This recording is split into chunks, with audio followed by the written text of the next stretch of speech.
And welcome back to Beyond Wishes and Wilds. I am your whimsical DM Victoria, and we're going to play some D&D tonight. But before we do that, we're going to have announcements and a little recap. So Kristy, if you could be so kind as to roll the clip.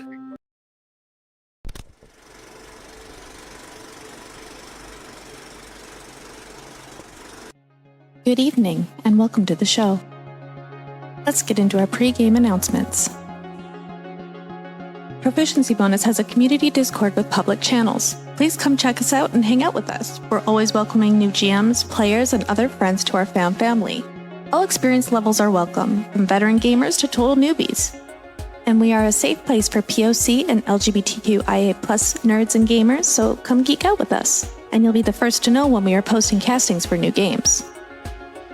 Big thanks to Suncraft for providing our games with music each week. The Suncraft bot plays music and soundscapes in your Discord call, and its interactive buttons allow you to control the audio with ease. We love Suncraft here. He really pops off sometimes, so go check it out for free now. Please check out our other games. We stream almost every day here at Probo. We have games for several of the major published 5e modules, as well as homebrew games, and some of our games feature systems other than 5e, like Star Wars, Power Rangers, and Alien. Come watch all of our VODs over on our YouTube. You can also follow us on Twitter and Facebook. Don't forget, you can also support the channel by following, by subscribing, remembering to click the bell notification so you never miss another live stream, using channel emotes, and if you're an Amazon Prime user, you get a free subscription to Twitch every month. Also, big thanks to Syrinscape for the amazing atmospheric sounds and music. You can add these sounds and more to your game when you download the Syrinscape desktop or mobile app. The app is free and comes with 20 sound sets that are included to get you started. You don't even need to register. Go to Syrinscape.com to find out more. Thanks again to all of our sponsors for supporting Proficiency Bonus. And now, back to the show.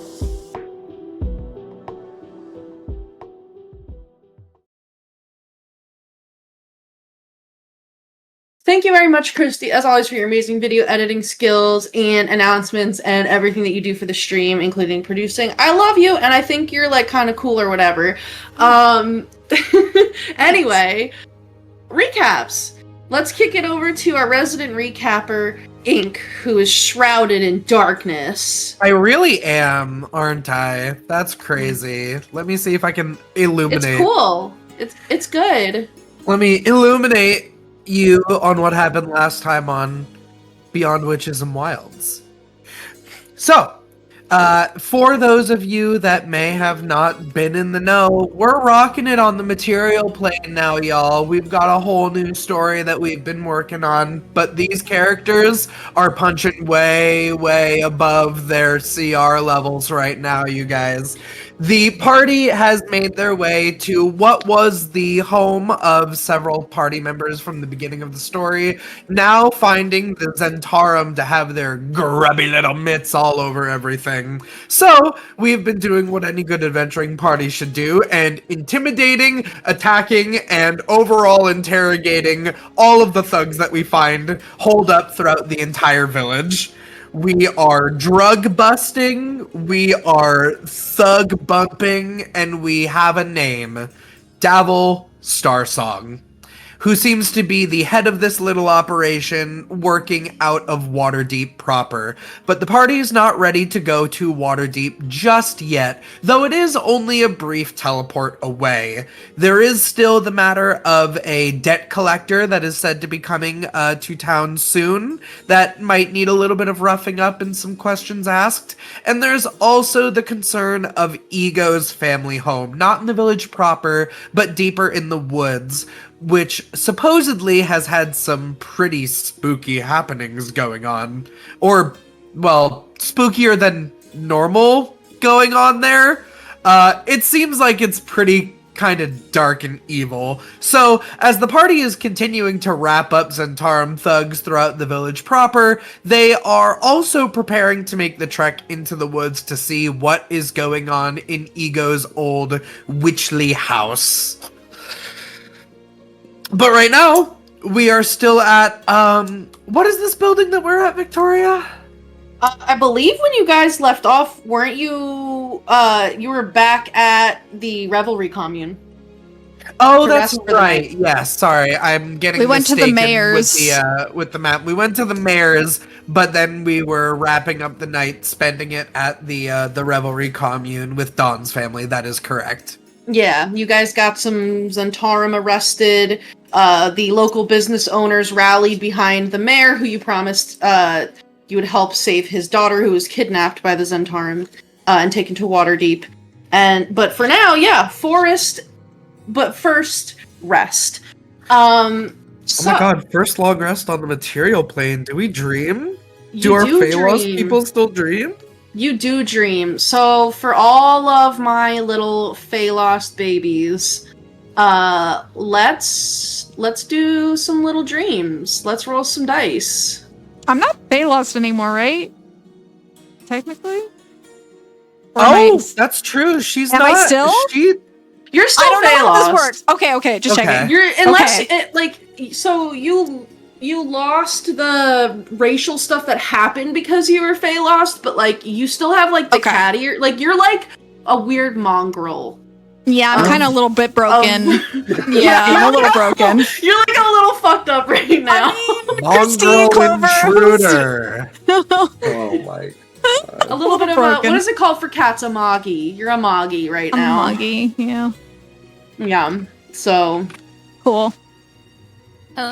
Just a reminder, Victoria, Saoirse is trying to like rest a little bit earlier than everyone, and then she's gonna wake up a little early and do a thing. So, okay, yeah, definitely.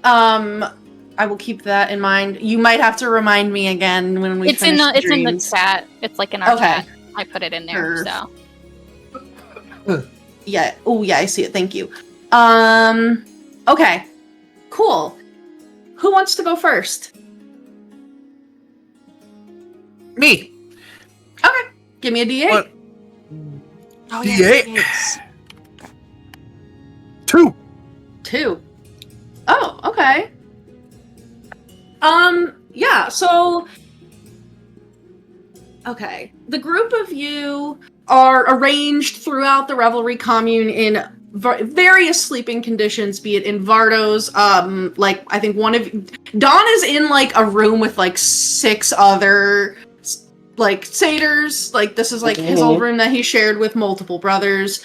They probably got, like, Saoirse and Clover. Like, Clover's probably staying with Urania. Saoirse's probably staying at one of the sisters, like, I think Arado, who's married. Like, you're probably at her home. Aurum, I think, is, like, on the couch. Ego, I think they put you into, like, a Vardo. I think Aurum might wander Sleep away outside. from the revelry and go sleep under the stars.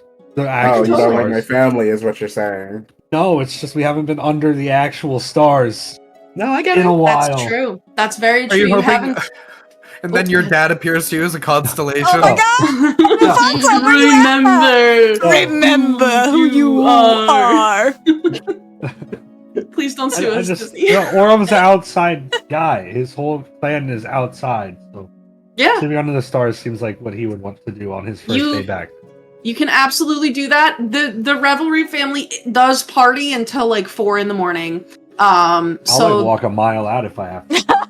Yeah, I mean, sure. Walk a There's mile in these Louboutins? there's actually like a small copse of trees near the bend in the road, like 3 minutes from like the commune. And it's like just like a small cluster of old like oak trees and things that you can sleep in there. That way you still have visibility on the house. You can kind of see like the village of Amphale down the road because it was only like, 10, 12 more minutes past that. And there's like a nice opening where you can like look up at the stars and the moon. So you can totally do that and listen to the sounds of crickets and little bugs. Probably get covered in mosquito bites because it's summer. But I hope you've been taking your heartworm medicine, little cat man.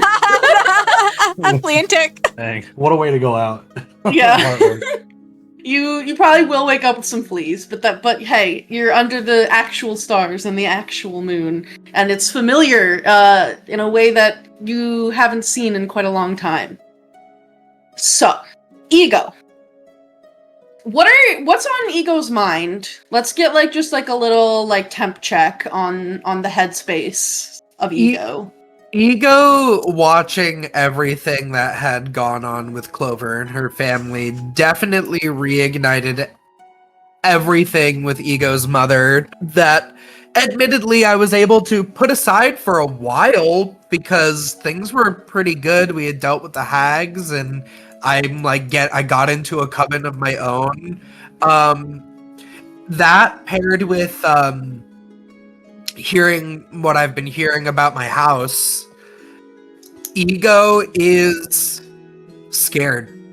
You're scared. Thinking that I might need to face my mother earlier than I had anticipated. And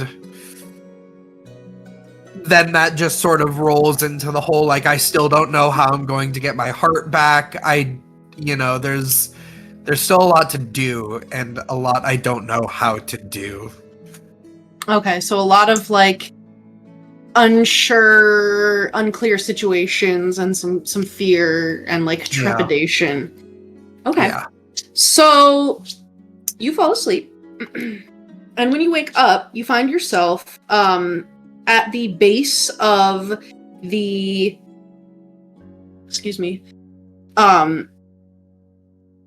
some of the like large trees that were actually kind of familiar to you from being in Thither, the like ancient forest part of Prismere. And you can see that like some of the rot that had been spreading through the forest appears to be like receding, or some of the new growth is appearing and like taking that over. The forest is not recovered yet, but it looks better than it did the last time you were here. You find yourself looking up at the canopy, and when you look down at the grass, you see, your own upper body, but your lower body is a little bit different. You're used to having these fluffy little sheep's legs, and you still have this, like, kind of curly, like, black fur, but you feel that you have more than 2 legs underneath I'm a fucking centaur! And when you look behind you, you can see the body of a horse emerging from, like, the base of, like, kind of like around your lower back out. And it's, like, covered in this glossy, curly black fur with, like, this, like, tail that's got, like, wavy, curly hair. You've got, like, shiny black hooves. You're a centaur. Yeah, I look over my shoulder at my horse half, and I stare straight at a tree, and I go, this is not how I wanted to immediately return back to the Feywild. This is... Pixies was pushing it. Centaur's a lot. Give me just a general dexterity check to see how well you walk with 4 legs instead of 2. Dirty 20. Oh, slay, okay. You know what? I feel like the rebirthday party where your feet turned into dogs kind of helped you. Like, you learned some skills of... That's true. moving with a different arrangement of limbs. And so I think, what is this? I think you're actually able to like get the hang of it pretty quickly. You know, you have to be mindful of like moving too fast or walking over like tree branches or rocks that are like protruding from the ground. But all in all, you're like doing pretty good. Oh, you looked like you wanted to say something. Yeah, Ego's trying to find out what part of this massive forest of thither I'm in, honestly. Or, wait, no, Ego's remembering, wait, no, traveling in thither is, I need to think of a memory? Is that thither? Yeah. That was thither, yeah. Well, oh, that's right, that was with the hag's influence. I don't know if that's true anymore. Let's see, I've been to all the places in thither. I just need to think about when I was actually here. I don't know if it's gonna work, but I actually would love to check in on the what was it? The cursed guy, the guy with the gold. That guy. I'll think about that, but I don't know if that's where I'm gonna end up. I think Who's in thither? Let me double check. Yeah, his cave. His cave is in thither.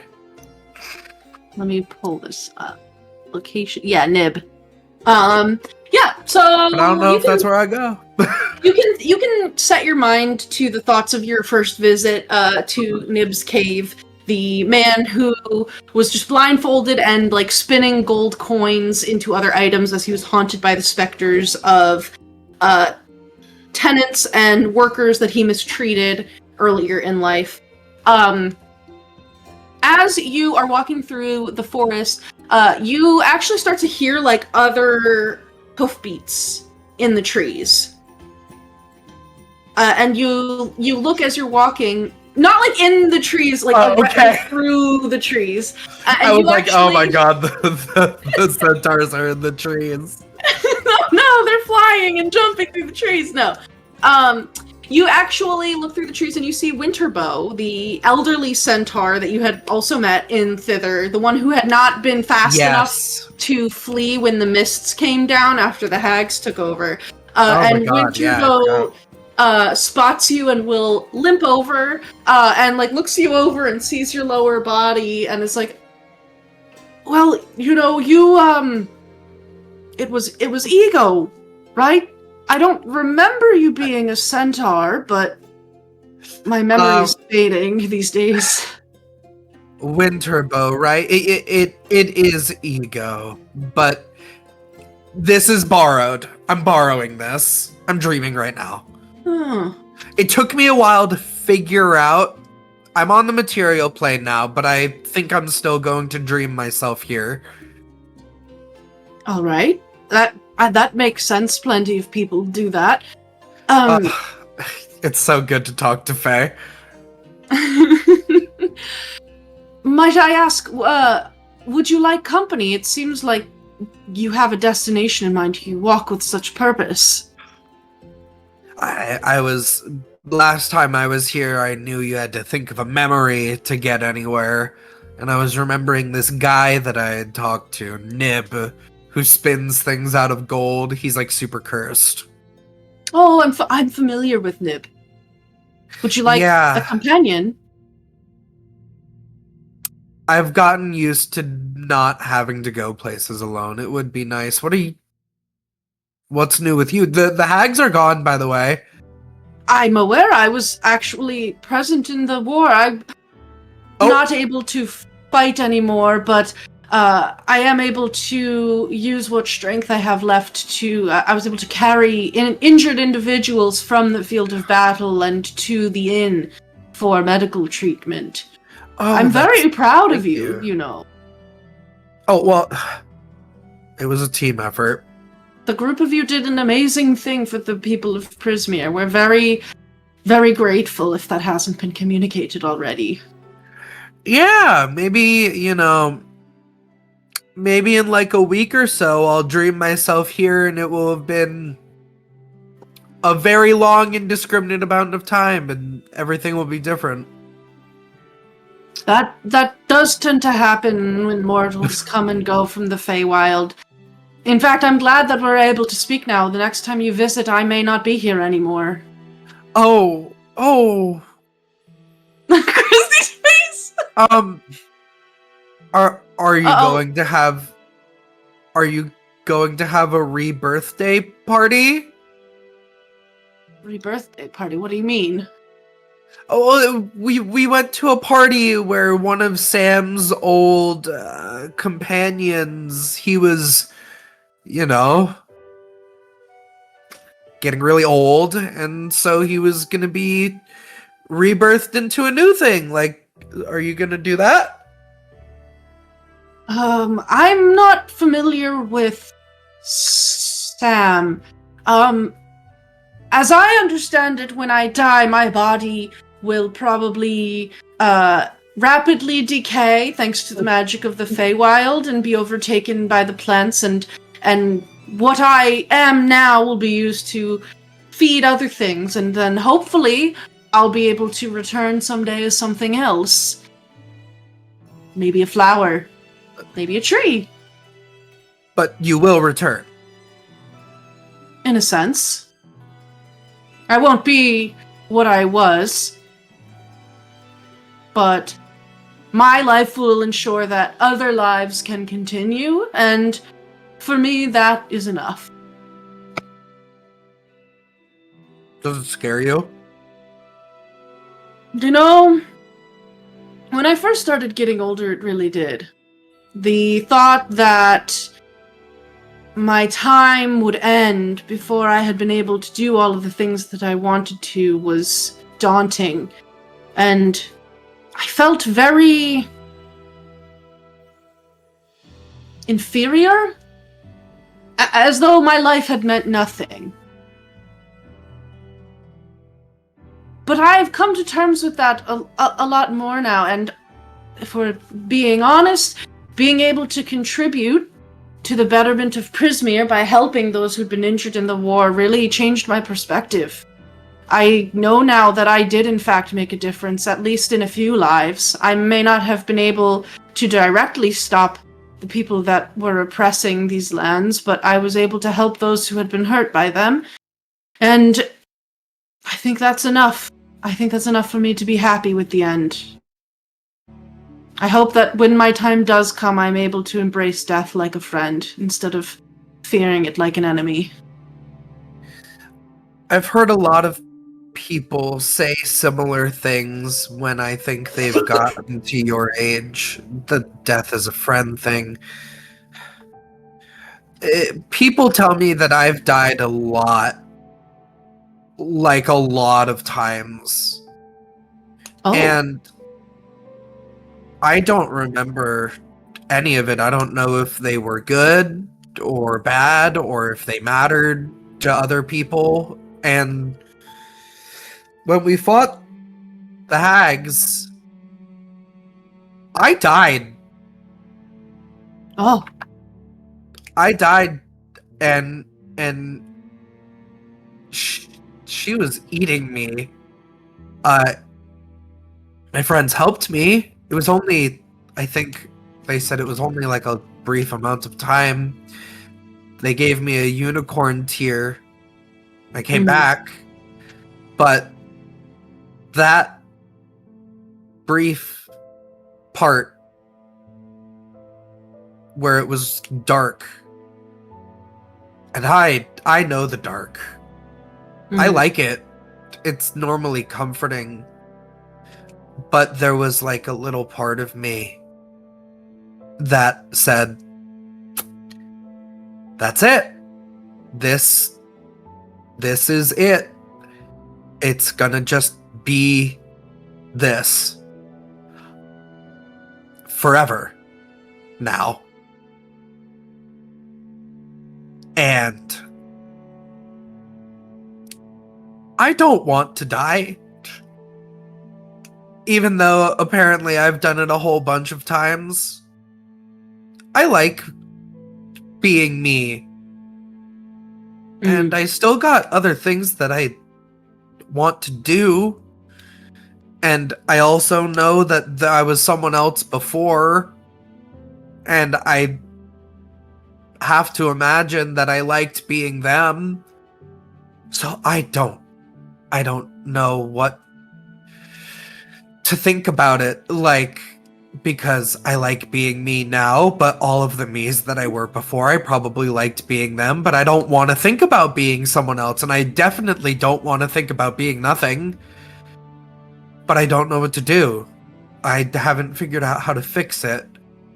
Winterbow will stop and like puts a hand on your shoulder. It's alright to be scared. It doesn't make you weak, first of all, in case you were worried. Second, you say that you like the dark, but based on what you said, I have to wonder if you've misunderstood the dark. I think, in fact, you don't like the dark, you like the shadows. But shadows only exist because of context. You can't have shadows without light.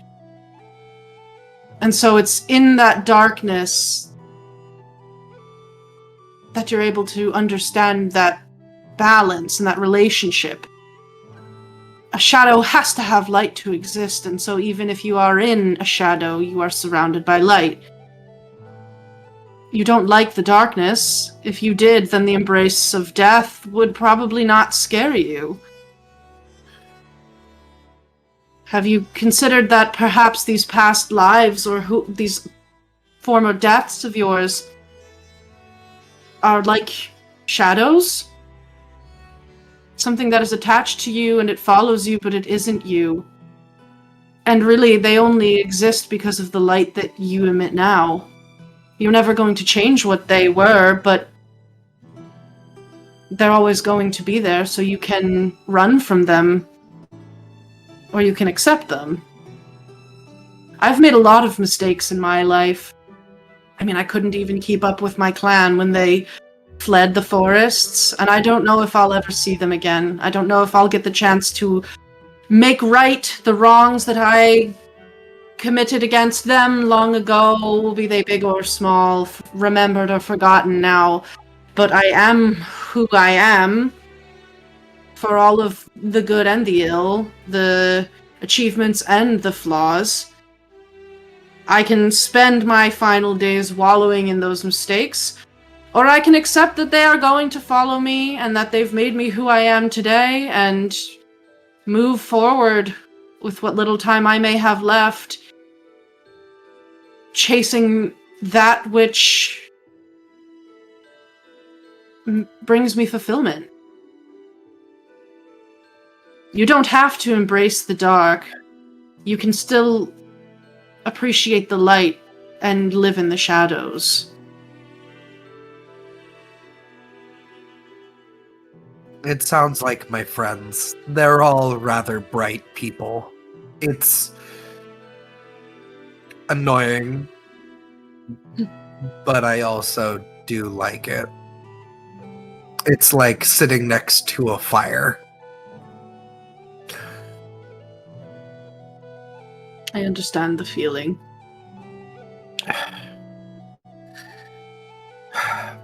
But I mean, it's a good philosophy. You speak with a lot of wisdom. I'm very old. You're so old. But there's enemies that we have to face. There's places that we need to go. Dangerous places. Mm. We had a unicorn tier last time, but we're not gonna always have a unicorn tier. I don't...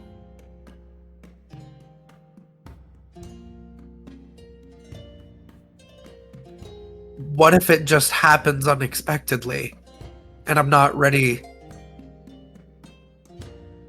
to accept it? It could always happen unexpectedly. You could drop dead right now. I could drop dead right now. Those things are always possible, and the older that you get, the more likely it is that those things will happen, but that doesn't mean that the youth are free from that potential future. But when the dark comes for you, are you going to sit down and take it and just accept that things are over, or are you going to fight? Because if you are someone who wishes to embrace the shadows so much, surely you can use that power to fight. I'm not going to fight when the end comes for me, because I've had a full life. Good and bad, as I've said. But you're young, and it sounds like you have a lot to do. And it sounds like there's a lot riding on it. The dark may come for you. You don't have to accept it. Is that a fight that people win? I don't know. But it's a fight that you should try to have.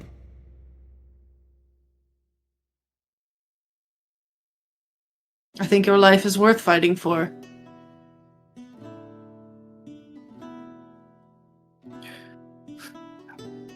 I'm sure a couple of my friends would figure out a way to punch literal darkness.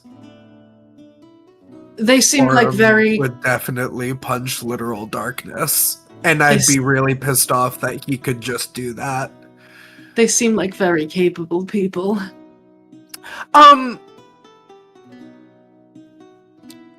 Collectively, all together, they're capable. We're capable, collectively, yeah.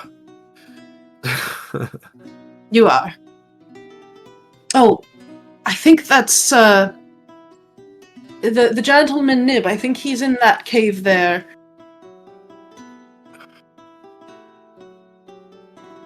You know, I feel like there's probably not a conversation that I can have with him that isn't better than the one that we just had anyway. Oh, don't flatter me. I don't need to grow a big head in my old age. I don't think my body could support it at this point. Well, thanks for walking with me anyway. Of course. It was good to see you. I hope we get to meet again. But if we don't, then I'll see you in the next life. Okay. And he will do like a little centaur bow. And he'll like watch you go into the cave and then like limp away into the forest. Huh. When you enter the cave, Nib is sat before his spinning wheel, spinning gold, and you see all of these like specters of various people, like a starved, waif-like child, a man with like sunken eyes and hollowed cheeks, all of these individuals, specters of people who have suffered because Nib was a really shitty landlord, are there haunting him. And they turn and look at you. And Nib stops his spinning and turns to face you. And even though he wears this like cloth bound over his eyes, you are certain that he is like attentive towards you. Let me do one thing with the music really quick. Ooh. Oh, Beyond come on, Suncraft. Spectre.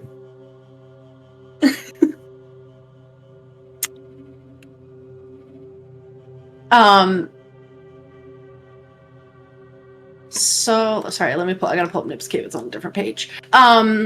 When you first entered this cave, it had this, like, cozy torchlight in it that was, like, kind of amplified and reflected by this pile of gold coins, but as you step in, you feel your own shadow and the shadows cast by this, like, torchlight grow, and the light almost feels like it can't, like, banish these shadows as they grow larger and larger, and the cave around you becomes darker. And you see that Nib, as he's turned and sat on this little stool, like, begins to shake in fear, and his jaw falls open and he points a finger and just starts screaming. "Begone! Sorrow, begone! I have tried to pay my dues!" Nib, it's me, it's Ego. The specters begin to float towards you. Sorrow, despair, suffer. I'm not doing this again. Be gone, please, please. I've tried to repent for what I've done. Are you here to plunge me into darkness forever? No, I was here to talk to you about that. And he just begins like sobbing and like clutches his face and like he begins like tearing at his skin and like rips this bandana off, and you can see he has these like milky eyes underneath that are like roomy, and these specters are like surrounding you with this like cacophony of whispers like going through your ears, just reminding you like, harbinger of sorrow. My The one name of is lost Ego. hearts. No. Darkness. The dark A little. one. Okay. Feller Stop of it. shadows. Stop. And as you try to tell them to stop, the whispering gets louder and begins to like echo more and more. Nib is like tearing at the skin on his face. Hey, whoa, buddy, stop that! And you have this moment where you like that little bit of fear that you went to sleep with comes creeping back forward, and the doubts that you had in your mind that you had put away while you were talking to Winterbow come creeping out of your mind. And you see Nib reaches into his mouth and rips his own jaw off and collapses to the floor in just like a puddle of blood and gore, and the shadows like visibly begin to like these tendrils snake over his body and begin to just like rip away at the flesh and like scour his bones clean and almost like entirely cover him up. The specters and these shadows begin to like wrap around you, and you feel these like hands that like faintly grab at you and like slightly pull before they phase through you, and you feel all of this darkness as it's like cold like and wet just like grabs you and begins to try to like envelop you and pull you down. Ooh, Ego's trying to like God, how do you swim as a centaur? This is why their bodies suck. I don't know, like, do they like Try to, tread water I have while, no like, idea. I have no idea. But Ego is trying to pull themselves to the surface of this sinking feeling. Give me an athletics check.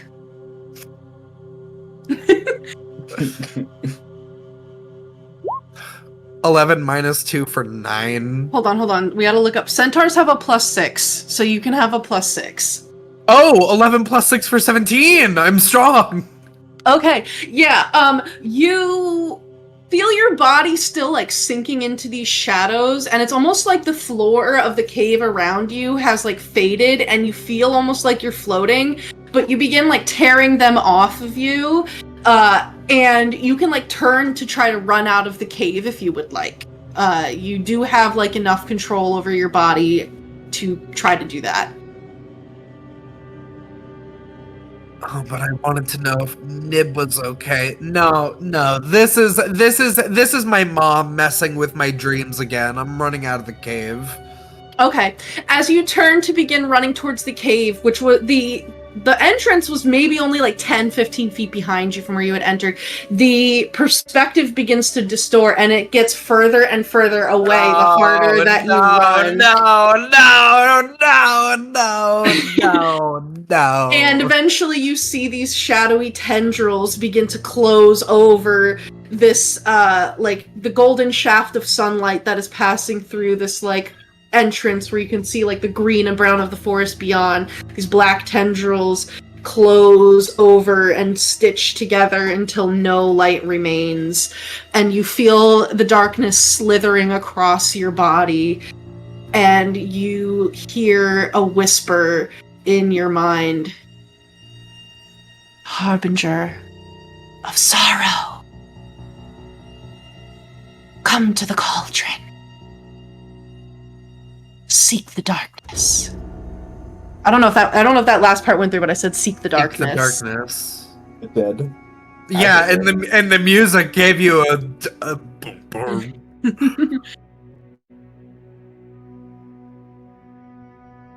and you are cast out of this dream back into the void of sleep.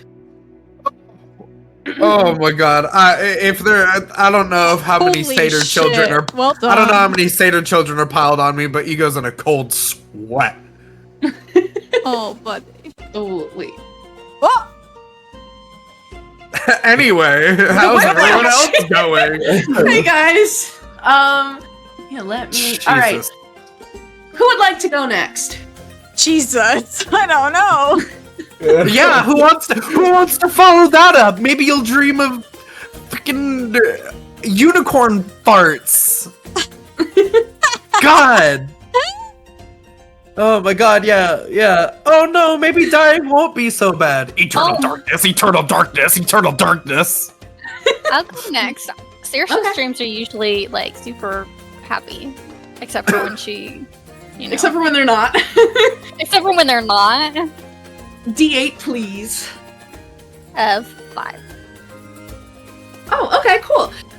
So you go into your like trance slash sleep, and Saoirse's out in the middle of the like gardens. okay, yeah, you can definitely like be in like the middle of like, because they, in addition to having like vegetables and fruits, they also do have flowers because it's satyrs. They want beautiful, happy things around them. So you probably like fall asleep in a patch of zinnias, which are like a summer flower. You are not familiar with them, but they're really pretty and colorful, and the bugs and the birds love them. So you fall asleep there. And when you awake, you find yourself in a lush, verdant, like, jungle. This is not spring. There is, like, massive trees that go so high up into the sky that you can't even see the tops. It's almost as if you're in, like, a cathedral that is just made of a massive, endless forest. There is sunlight that dapples through, and it's very warm, almost like a little too hot on your skin. It's humid. You know, like, it doesn't have that, like, cool spring air. Like, this is very warm. There's moss all over the place. You hear the incredible songs of birds that you've never heard before. Like, it's like a mix of, like, tropical bird calls. Very not spring, again. And this place is, like, lush and bursting with life. Okay. Well, it's not winter, so that's a positive. It's probably not autumn. No. I feel like I can sort of make that assumption. So it might be summer, or it's a mortal plane, although I don't usually go to the mortal plane, so I'm gonna guess this is summer. Mm-hmm. Which is probably fine. So I'm just going to,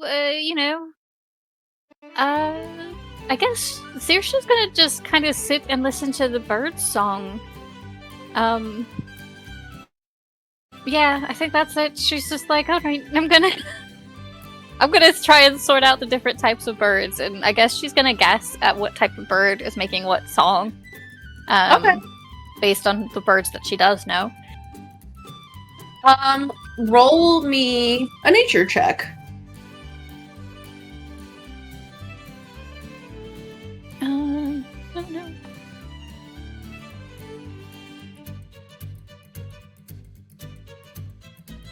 My dice don't want them up. So that is the 15 plus. I don't think my nature is actually all that high. 3, so 18. Okay. Yeah, so, I think, like, there are certain beasts that are definitely, like, more strongly associated with certain seasons, but in general, like, animals exist in all seasons of life, and like they go through like different phases. So I think Saoirse is familiar enough with like certain birds that you can kind of like make educated guesses based on what you're seeing and hearing. You see one bird that has this giant beak that's like yellow and green and red, and you know exactly what that is because you've seen them before, because I think like maybe somebody from summer who came for like a spring feast brought some before. These are toucans. You see some hummingbirds. Those you're very familiar with. You have them in spring, but there are so many more of them now, and all different colors, and like a couple of them like flit over to you and like come up to your face and like are looking at you as they float there and like reach out their long tongue and like lick your face. And they're like, Saoirse makes little flowers for them, like just. Oh yeah, they eat it up. They love it. They start drinking all of the nectar. You probably see a couple parrots. You're not exactly sure like which ones they are, but there's some that are bright red. There's some that have like rainbow colored feathers. There's some that are blue and gray, that fly through the forest and like are like saying like words and phrases, but they're not saying it in a way that you're like, oh, that's an awakened beast. Like they're just like doing mimicry. Yeah. Gosh. Yeah, you see all kinds of strange birds that you definitely have like no context for, with like crazy tufts of feathers on their head or like big long feathers that come out of their body. A couple peacocks like are kind of like up in the canopy above, like gliding from branch to branch, and like one of them probably flies down and like opens up its tail feathers and does that. I love the sound that peacocks make. I think it's like the coolest sound ever. So they do that like call at you, and like they're shaking like their tail feathers. A couple spoonbills probably fly in. They're like kind of pink. And you notice that there's like a little pond nearby. They probably go and like stand in that and begin like dipping their bills in to try to like fish out like, you know, like little prey animals. But yeah, there's just like a ton of birds, and like some of them come and land on you. They eat from the flowers that you make for them. And eventually you see something flying in the sky kind of not too far above that is definitely not a bird, because it's a little lady. And she is covered in like a rainbow colored feather dress and has like a tiny little like downy feather coming out of her head, which is like the size of her head because she's like 6 inches tall. This is like a little pixie, and she's like flying with some of the birds and is just singing, and then like hears them caw and like looks over to where you are and is like, oh my goodness. Hello? And flies down. Hi! I haven't seen you here before. No, I haven't been here before, actually. Oh, welcome! Temporarily here. I'll be leaving shortly, I think. Oh. I'm Saoirse. Saoirse. And she begins like saying your name to the cadence of like various bird calls. I'm Featherella.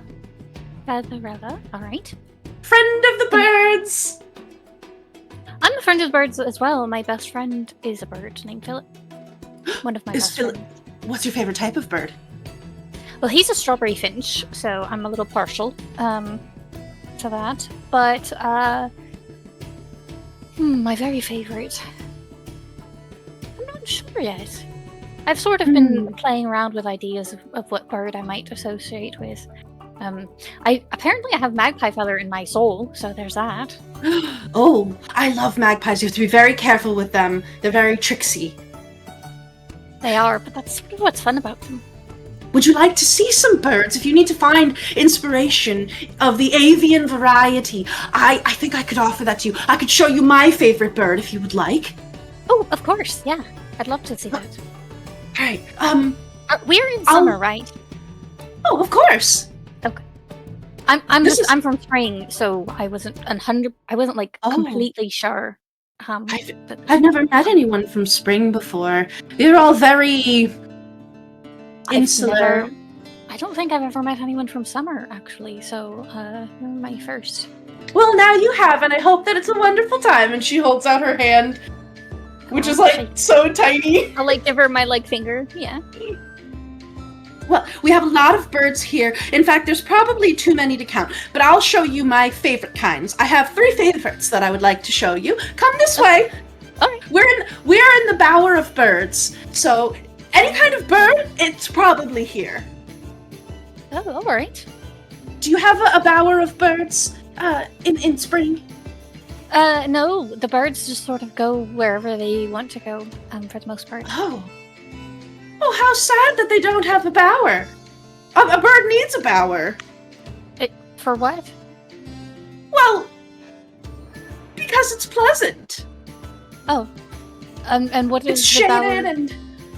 and what is the bower? It's just sort of where the shade gathers under the trees, and there's all these little climbing plants that I've curated for the birds here. It's sort of like a little part of a garden that's shady and like wild, and it's just nice. Birds really like shade, especially if there's a little bit of water around, so that they can bathe and be protected from other birds that try to eat them. Oh, well, I mean, we've got ponds with trees around them, so I suppose it's just not like an official bower. Well, you should speak to your leadership about establishing a bower of birds. Well, I'm going to eventually be the leadership, so I will keep that in mind. You definitely need a bower of birds. I'm telling you this as a bird expert. Okay, I will keep that, yes.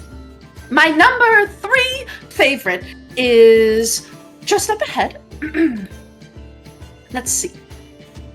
This, and she you guys pass through like a little like bit of shrubs and bushes, and you come upon this like large bird with black feathers and a bright red warty wrinkly head. This bird is hideous. And she's like, "This is the turkey vulture." Oh, vultures. They eat carrion. They perform a very important purpose in the cycle of life on the material plane, as I understand it. They eat dead things that are decaying. Right, yes. They have a very strong sense of smell. They actually have very pretty feathers, too. They do. Intensely dark. Yes, they are. They're wonderful. So, this is Jefferson, and this, like, bird, like, just, like one beady eye like turns to you as it's like you can see that it's like eating like a dead rabbit. And it just like looks at you and then like continues eating. Hello, Jefferson. I'm Saoirse. And it will like open up its feathers and like it'll once it's done eating and just kind of like sit there with its like wings open. Right! Turkey vultures. What? Yep, that's what they are. Do you want to go see the second favorite? Yes. Okay. And she takes you further through the forest to a part that's like a little bit more like scrubby and almost like turns into like some cliffs with like some larger bodies of water around. I don't know if Saoirse has ever seen an ocean, Nope. but you're on like a coast. You come to like a part of the jungle that ends on this rocky like precipice and just looks out upon this like glistening, glittering sea that's dotted with these lush green islands. And it's an expanse of water that is so obscenely large that you cannot even fathom it. Too much water. That's too much. There needs to be less of it. Well, if there was less of it, then the Fey dolphins wouldn't be able to prance and play. Oh, I don't know what that is, but I suppose if they're important, then that's fine. It is very unnerving to look at. Well, I suppose it could be really unsettling if you're not, from summer and familiar with the sea. But underneath, it's very beautiful. There's pearls, there's mermaids, there's fey dolphins, there's whales, there's seahorses. It's very nice under there. If you have more time to stay in summer, I know you said you were leaving soon. You should definitely go swimming in the ocean here. I think I should like that, yeah. I mean, it's scary looking, but at the same time, that sounds fun if there's a whole bunch of creatures in there. There's more creatures in there than there are all out here. You just can't see them because they all swim. And that is sort of a thing. I don't actually know how to swim. Oh, well, if you're going to be in summer, you should definitely learn how to swim, because we love swimming in summer. All right, I will add that to the list. And then Our she will birds learn to swim. she'll point to a bird as it flies by that has these like very smooth black feathers along its back and this long black beak that ends in a hook. But it has this big, like almost like plump red chest. And it will like land next to you, and she'll say, "Magnificent frigate bird." All right, I like the red. Yes, and did you know that the females of this species are a little bit larger than the males, but they don't have a red belly. Right. It's white. No, that makes sense. Most birds don't have the same color. Like the female birds are usually not as colorful. But they're larger, which is very interesting. Sometimes female birds are smaller. That's true. Not always. Well, the same goes with most creatures. Usually the females are smaller, but not always. The magnificent frigate bird loves to eat fish. Or jellyfish? Do jellyfish count as fish? I've never asked a jellyfish if it feels like a fish. Do you think a jellyfish is a fish? I feel like they seem like they're pretty different. Iris is sitting here going over the biology class with all the classifications. Like, no, they are fully, completely different classifications. Totally not the same thing, but you know what? What do these Jellyfish are characters know about cnidarians. biology? They have a very striking figure when you look at them from lower and they're up in the sky. Their wings have this very like angular shape to them that I find so interesting, and I just love how chubby their little chests look. They are very cute. Do you have a name? And I don't know what sound a magnificent frigate bird makes, but it probably makes like a little squawk at this bird. Tobias. This is Tobias. Thank you, Tobias. And Tobias will like squawk at you and like puffs out its chest. And just kind of like hangs out there in the branches for a bit. Oh, you're in for a treat. My favorite bird is next, and she's like kicking her feet as she's like flying. Now, She's like skipping and humming because she's having a great time too. Yeah. this next bird I think is absolutely wonderful. Beautiful specimen, very unique. I have been told by others that they find its face unsettling. All right. So I hope you won't judge my feathered friends. Well, I try not to.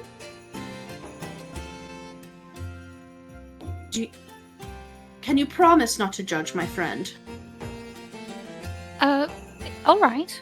She's very sensitive, and I know that she looks grouchy, but she's a darling. She loves crochet, and also basketball.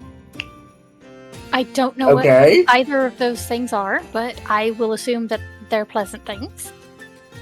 She seems to think so. Okay. All right. And she will lead you back through the forest away from this like cliff face. You walk, she flies for a while, and you eventually find yourself in like a slightly like swampy area of the woods.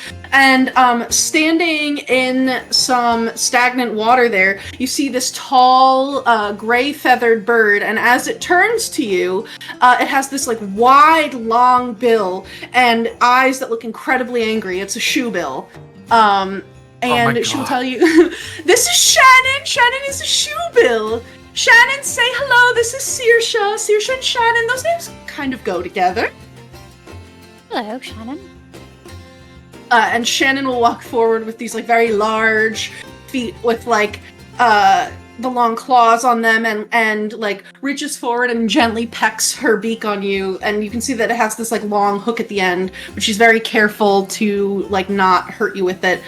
And she will kind of like tap you with her beak and then like clatters it at you. She doesn't actually make any sort of a squawk or like a chirp.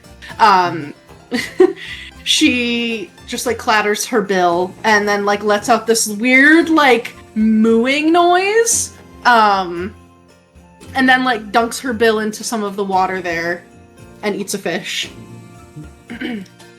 Yes.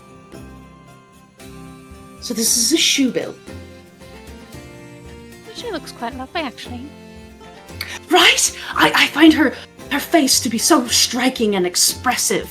You know, a lot of birds, they just have eyes and a beak, and it's like, what are they really thinking? But Shannon, I know what she's thinking all the time.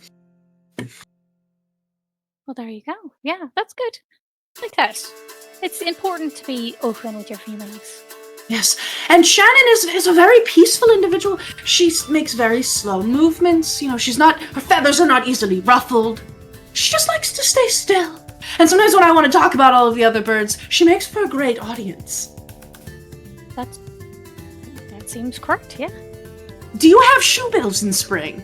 You should get shoebills in your bower of birds when you build it for spring. I'm sure they're around somewhere. I've not seen any, but I'm sure there's some around somewhere. We sort of have a bit of everything, or, you know, all the eggs, at the very least. Well, if you need to get any shoebills to spring, you just let me know. I'm sure Shannon has some friends that would love to visit. You do have some swampy areas? They do like to be in that sort of environment. I haven't noticed any swamp areas, but that doesn't mean there aren't any. I sort of stayed pretty close to the palace for the most part, so I haven't explored all of spring. Well, if it doesn't have a swamp, you'll need to make sure that there's a swampy area in the bower of birds that you're going to build. I think, you know what, I bet there is some near, like, autumn. There would probably be. Maybe. Or closer to summer, there would be probably some. So those are my favorite birds. Wonderful. Can you tell me who is ruling over Summer Court right now? Well, that would be Titania, of course. Of course, The Estival Empress. Right. And do you know anything about the Sun Prince? Sun Prince. Her son. Well, she has several children. The Yeah. name is vaguely familiar, but I don't remember why. That's fine. I was just curious. He went to the winter. So Oh. I was just curious as to why.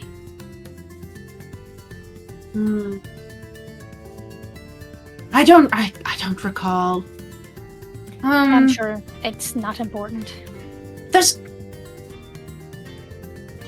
like it's at the tip of my beak if I was a bird. Then it's like the Sun Prince. That sounds like somebody who should live in summer, right? But then if they're in winter, well, they wouldn't be here.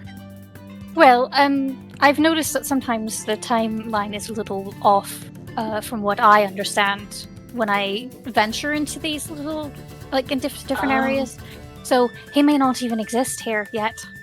Ooh, you know, sometimes I do like to travel through different timelines to visit birds and find birds that are extinct on certain material planes. There's one called Dodo I'm particularly fond of as well. Not top 3 favorite, but definitely top 5. I actually was able to travel back in time and rescue a few of those. I completely understand how confusing it can be to be experiencing multiple different timelines. Right, I'm just saying that maybe you don't know who he is because he doesn't exist for you yet. So. Maybe. I am a bit of a bird brain, as I've been told by my friends, so it's entirely possible that news of a new heir or child of Titania came and went, and I never knew about it. Does she have an heir here currently? In summer?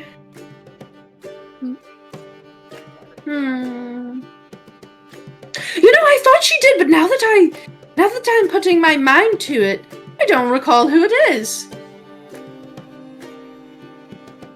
Okay. I'm sure she has all that figured out. She's very hardworking. That she is. That she is. So, are you here for the festival? Which festival? Estivali! Oh, I will be coming for Estivali, yes. All right. Shortly. Are you going to be there at the festival, or do you only stay here in the Bower? Well, of course I'll be present for the festival. All of my birds are going to put on a display. It wouldn't be an Estivali without a magnificent spectacle of birds. They're going to do various performances. I didn't know that. I've never been to Estivali before, so... Oh, it's wonderful. I don't usually get invited to the VIP events, if you will, but I've heard there's all kinds of music and all sorts of individuals that come from many different places, and there's dancing, and there's drinking, and there's eating, and people go to the beach, and people play games. There's lots of birds. Lovely. Oh, I mean, I've never been to a beach before, but I'm going to assume the way you say it, it's lovely as well. It all sounds very fun. It's very lovely. Keep an eye out for the lot of birds. That's probably where you'll find me when you're back. Yes, I'll look for you. To be sure.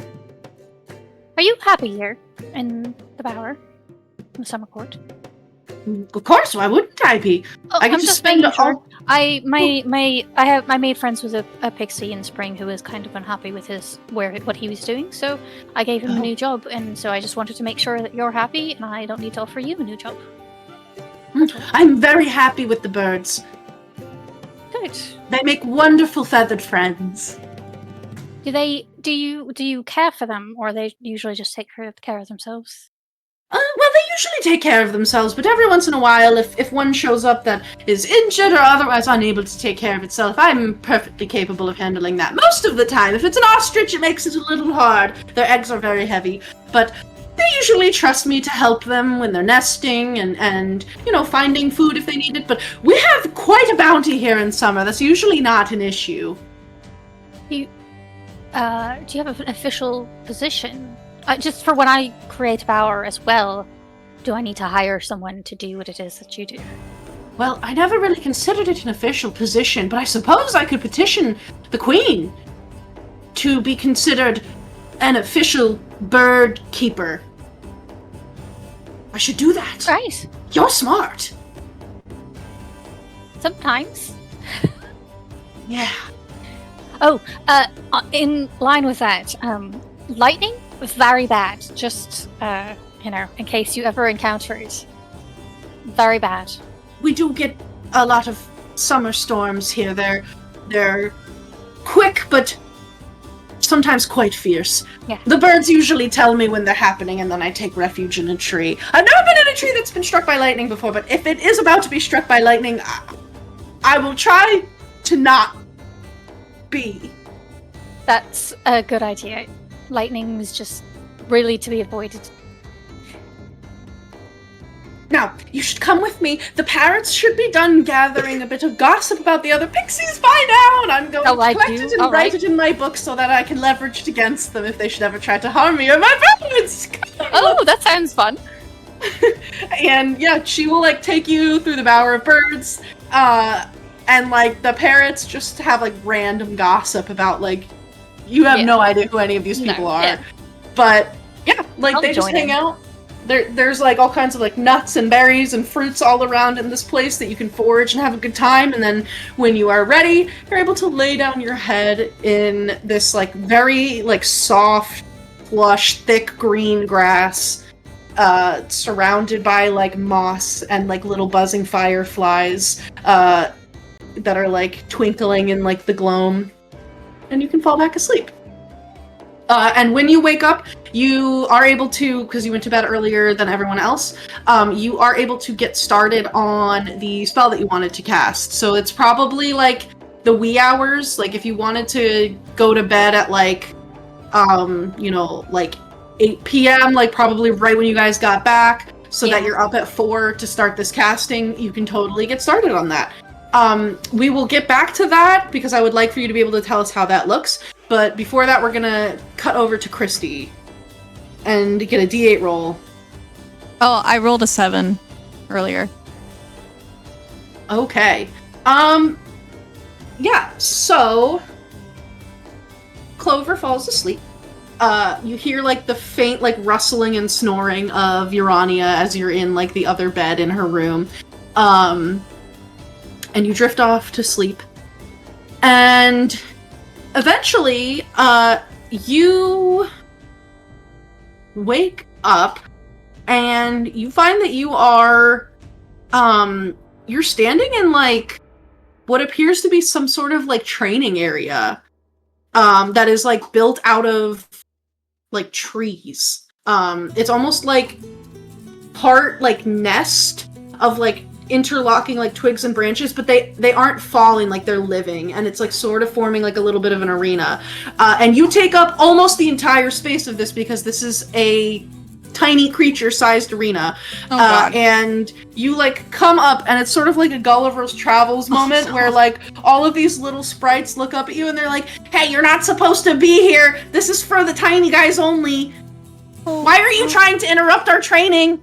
I'm so sorry. I'm gonna try and climb and be very careful. I don't want to squish anything.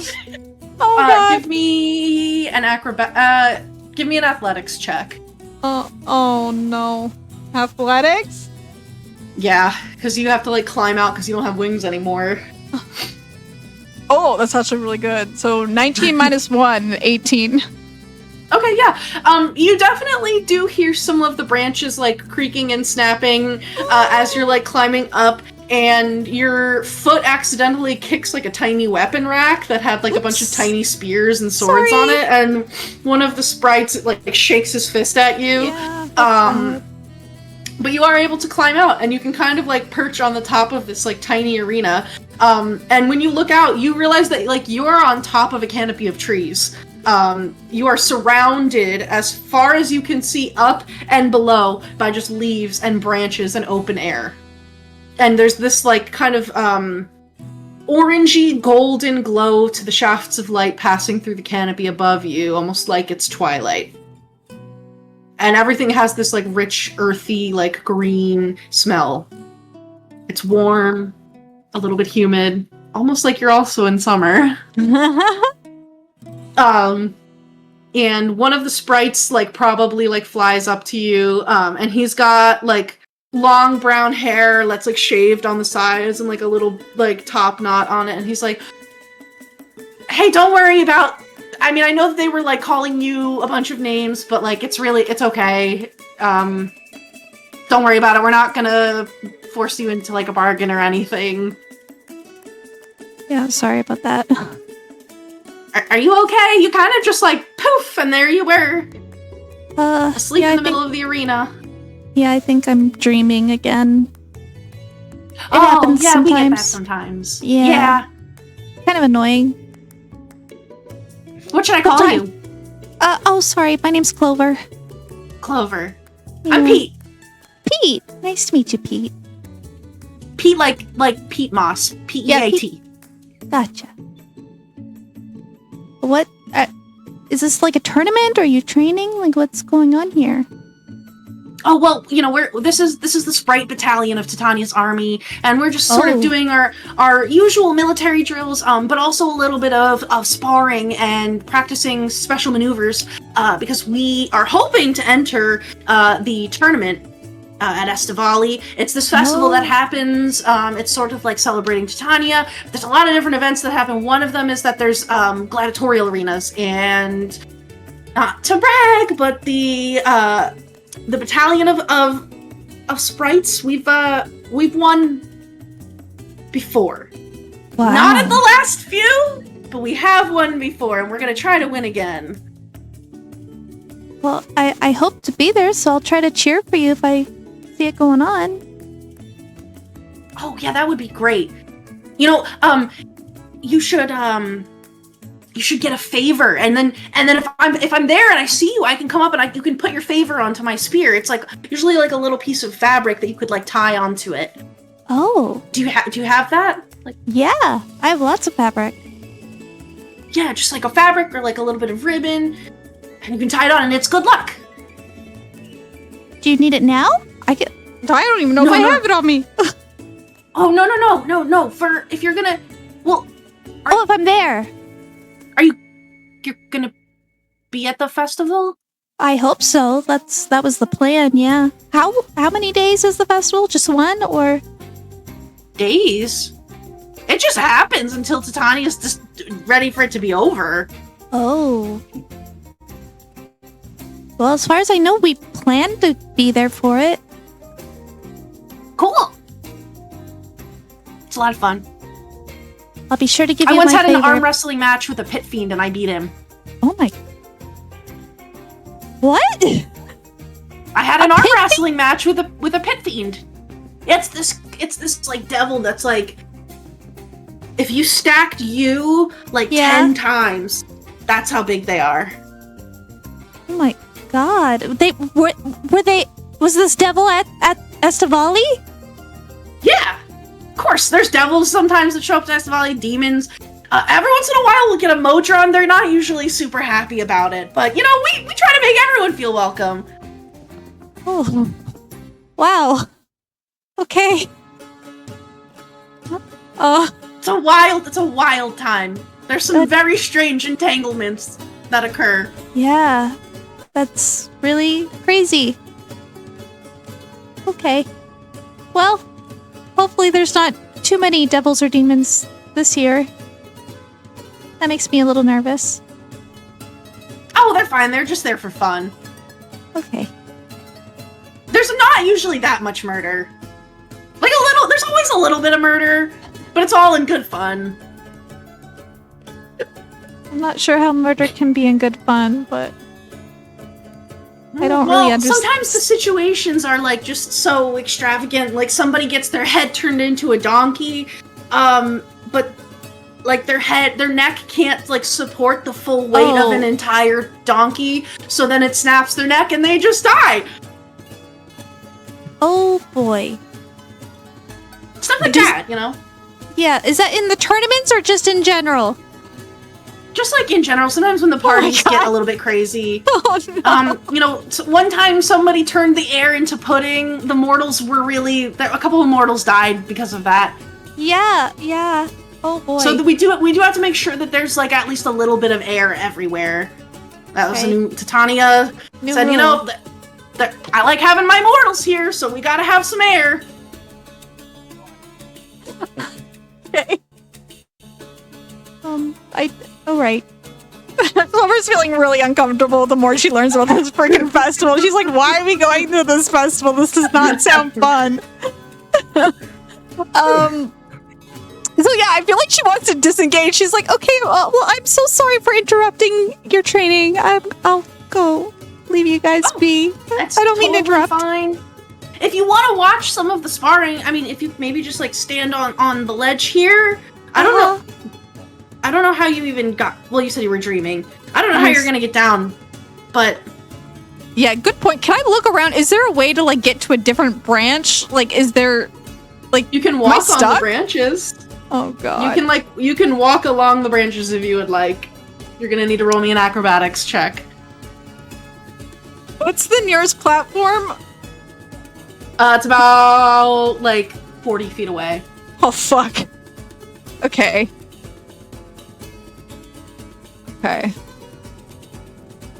I do have a I'm gonna try.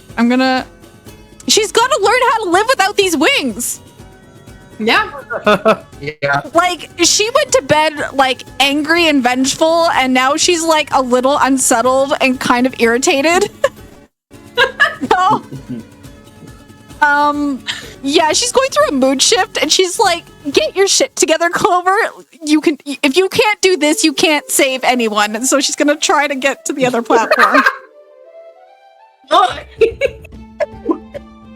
She's at her limit, guys. That's fair.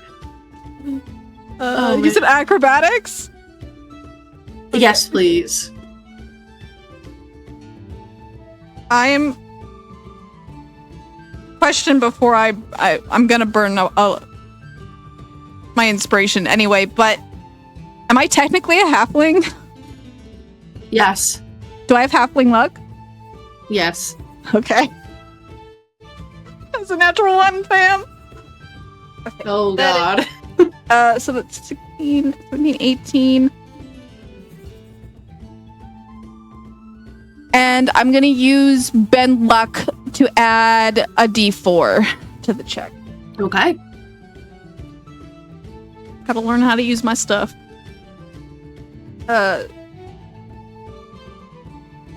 19 total. I only rolled a 1 on bend luck.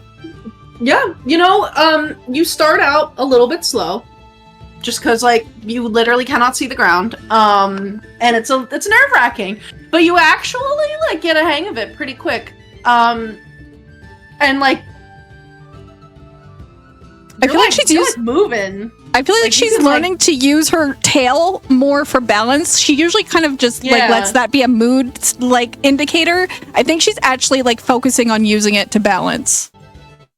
Yeah, you can do that.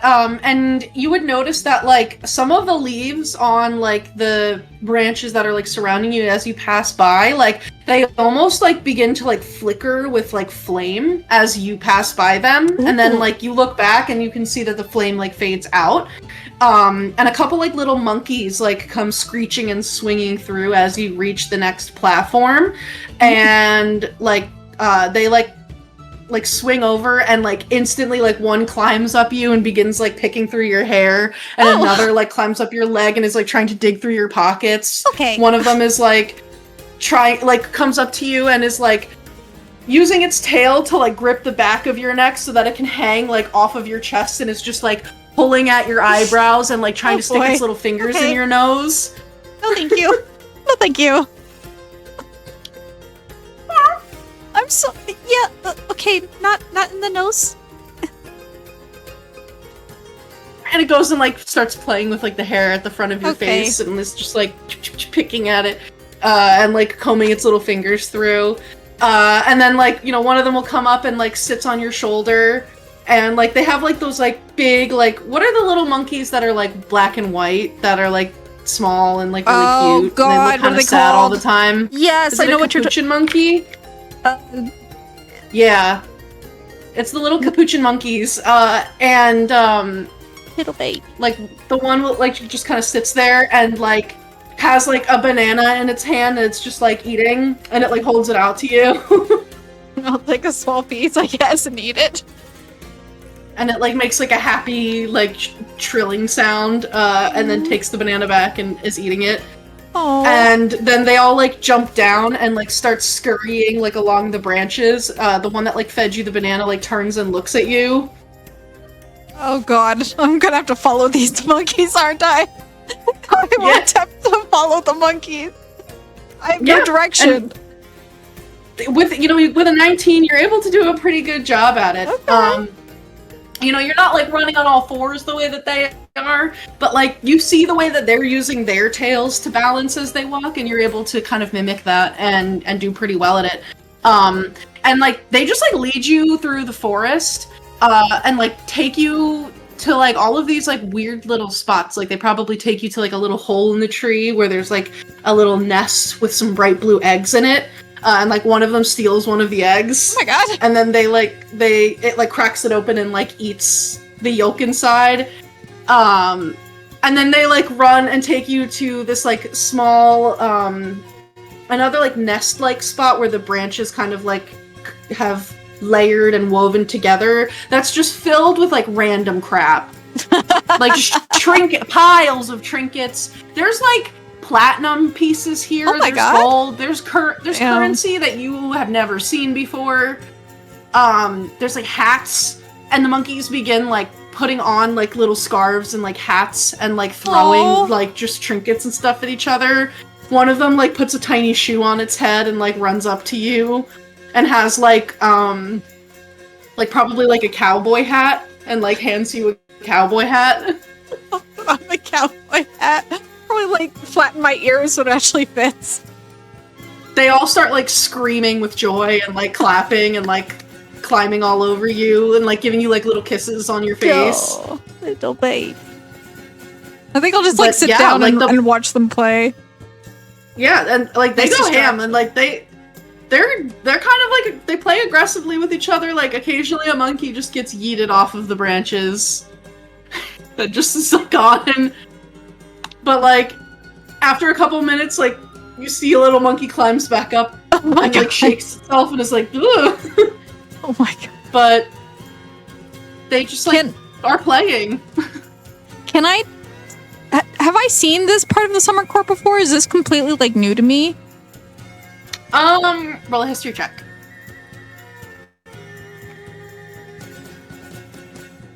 Stop flash.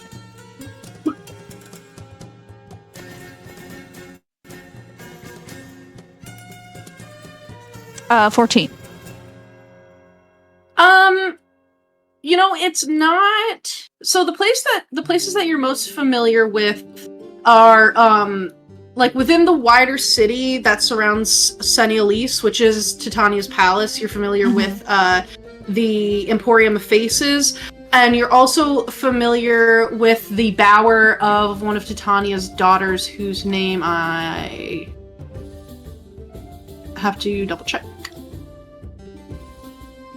Who are you, madam?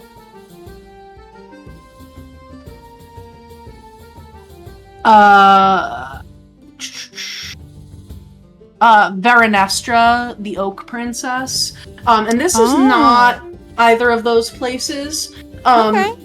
But there is something that's like a little bit familiar about it. And I think as you like rack your brain, you would recall that probably like pretty early on into your arrival, when you remember like maybe being like a little bit freaked out about what was going on and just feeling like people were taking advantage of you, but you didn't even know it. Now you do. And I think maybe you do have a memory that like these monkeys actually like found you when you were like probably like curled up in like a little alleyway trying to remain unnoticed, and they actually like took you to this little spot that they're in now, and like gave you a couple trinkets, and like in exchange for you like playing dress up with them. And it was just like such a bizarre random memory that, you know, maybe you hadn't recalled it before. But the monkeys like seemed like very happy to see you and very like the kisses familiar make with you. sense. I'm gonna start kissing them back and giving them cuddles now that I'm thinking about it. Oh. Yeah, and they will form a full-blown like monkey cuddle puddle with you. And there's like this like shaft of like the weaker like evening like sunset light that like lands just perfectly in the middle of this little monkey nest, as this group of fuzzy little guys and you can curl up. I miss and you Luna. fall back asleep. This is so sweet. Makes me miss Luna even more. I think she actually like falls asleep content for a change. Yeah, for sure. Oh, but so yeah. nostalgic. Dawn. Oh boy. This is not necessarily something to engage in. I do have something for you that is going to come up in a moment, though. You have a dream. Oh my god. There we go. Nope. Suncraft, come on. Okay, I hope this is okay. You do have a dream. You have a dream of being a cog in a machine, if you will. It's sort of like seeing yourself on this like just conveyor belt of completely identical people that, you know, they all look the same, they're dressed the same, they're doing the same things, you know, they all get up and get out of bed, proceed down this like conveyor belt, and then they sit at their desks and seem like they're like filing paperwork and doing just like menial tasks, and then they just like get up and go back home and fall asleep, and you go through this like infinite like repeating cycle of mundane, boring, like borderline lifeless tasks, to the point where like now that you are yourself again, like it's familiar, but you know, you're not the person that you were before, and you realize that you're dreaming of like sort of like a super sped up, like zoomed out version of what your life used to be. Yeah, like I guess like, you know, going through this experience of like you wake up, you're at the bank teller, you're being yelled at by somebody yet again. It's like Dawn Gothic. The yelling never ends. Like the line of customers at the bank goes out the door and it never gets any shorter. And then you go home and you have a bland meal, and you read a book about finance, and then you go to sleep, and you wake up, and you're tired, but you put on your suit, and you go back to the bank, and there's a huge stack of loan applications for you to fill out, and no matter how many you sign off, the pile never gets smaller. And this just, like, repeats over and over again. What's Don's vibe as he's, like, forcibly progressing through this slog? The vibe is not good. He's like, I feel like at first he's like, oh yeah, the routine. But like, I'm not even gonna lie, by the second time he's going through this, he's like, I'm looking kinda over this. Like, he's like, this stinks. Okay. Would you like to do anything? Or attempt to do anything?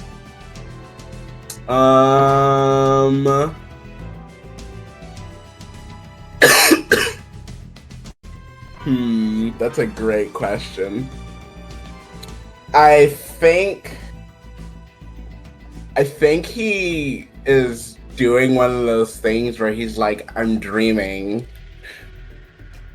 And he tries to like take a little bit of control, so he tries to like flex his hand and see if he can like manifest his sword like in the dream. Okay, yeah, you're basically trying to like exert your will over this dream. Roll me a wisdom saving throw. Wisdom saving throw. Oh, this is gonna be beautiful. I know, you're freaking paladin aura, man. This is gonna be beautiful. That is going to be a 23. Yeah, so it takes you a bit of time. Like, you go through this second day cycle of, like, mundanity. I don't know if I'm saying that right. Of things being mundane. And you're like, I'm gonna commit. Like, I can't McFreaking do this anymore. And as you're there, like, on the third day, in your, like, at your little teller's window, and the same old lady whose face you can't even really see any features on, but she's complaining at you about how the youth these days are just so lazy, and they don't want to work, and you need to pick yourself up by your bootstraps and do better, and you feel your sword hand, twitch. And you begin to feel the air, like, coalesce and, like, take substance there. And you feel like you definitely, like, could, if you wanted to, like, wield your sword and maybe, like, interface with this dreamscape itself. What would you like to do? He's going to grab it, sort of underneath the desk, and sort of swipe up to chop his desk in half. Yeah, and, like, you fully do. With the 23 wisdom save, like, the desk explodes. Like, everybody that's around, like, just, like, goes flying back, and then they vanish in these multicolored puffs of smoke all around you. And, like, as you look at these things, this just, like, mundane, like, never-ending expanse of, like, just bland gray and beige bank, like, you turn your gaze and you see one of the other bank tellers in a poof of smoke turns into a goat. You, like, look at the security guard and he turns into, like, a cluster of balloons. The floor around you begins to turn into, like, cotton candy that's, like, multicolored and, like, fluffy, and the walls of the bank begin to just, like, melt and turn into these, like, little yellow petals that begin to, like, pile and cluster all around you, as behind this crumbling bank wall, you just see, like, a multicolored explosion of light. You see a small figure that is beyond that broken wall of the bank. You see, like, a little satyr boy that's there. And this little boy turns to you and looks at you with really big, like, watery, terrified eyes. And you are looking at your younger self. And he reaches out. What would you like to do? I'm gonna reach out. You reach out and you feel even though you're, like, far away from him, your hand, like, reaches and extends and space distorts and your fingertips brush and you're able to hold this hand of your younger self you have, and he's looking at you for like guidance. He's desperate. What would you like to do? That's a good question. What would I like to do? Everything around you is like exploding in color and like noise, and just like every sense is being fully activated as you like carve this path of like vibrant chaos around you. I'm gonna ask him if he's ever been to a carnival.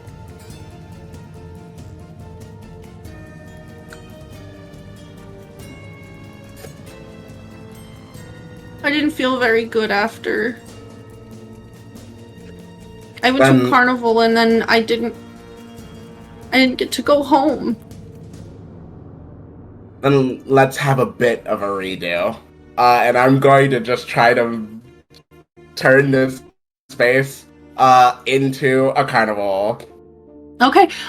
Give me a charisma check. Oh, here we go, baby. 18 plus 5, 23 again. Okay. Yeah, so you turn and begin focusing on like turning this space into a carnival, and everything begins to shift again. Like people are turning into the carnival animals and the performers. Like the papers that are stacked up on all of the desks fly off and begin turning into confetti and like pennant banners around you.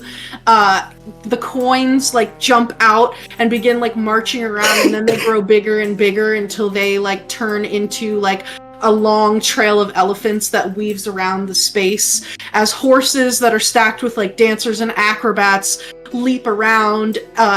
Trapeze artists are like flowing across like the whole top suddenly, like you're in this like red and white striped big top.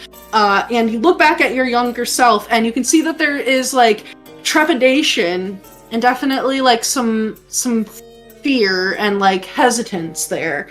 And he looks up at you and says, "But what if something bad happens?"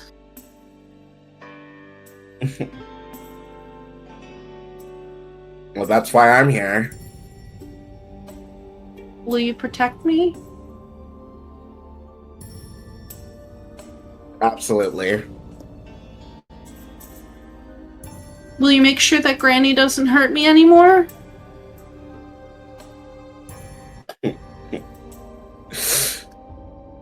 I will. Pinky promise? He'll hold out a pinky, yeah. And your younger self will lock pinkies with you.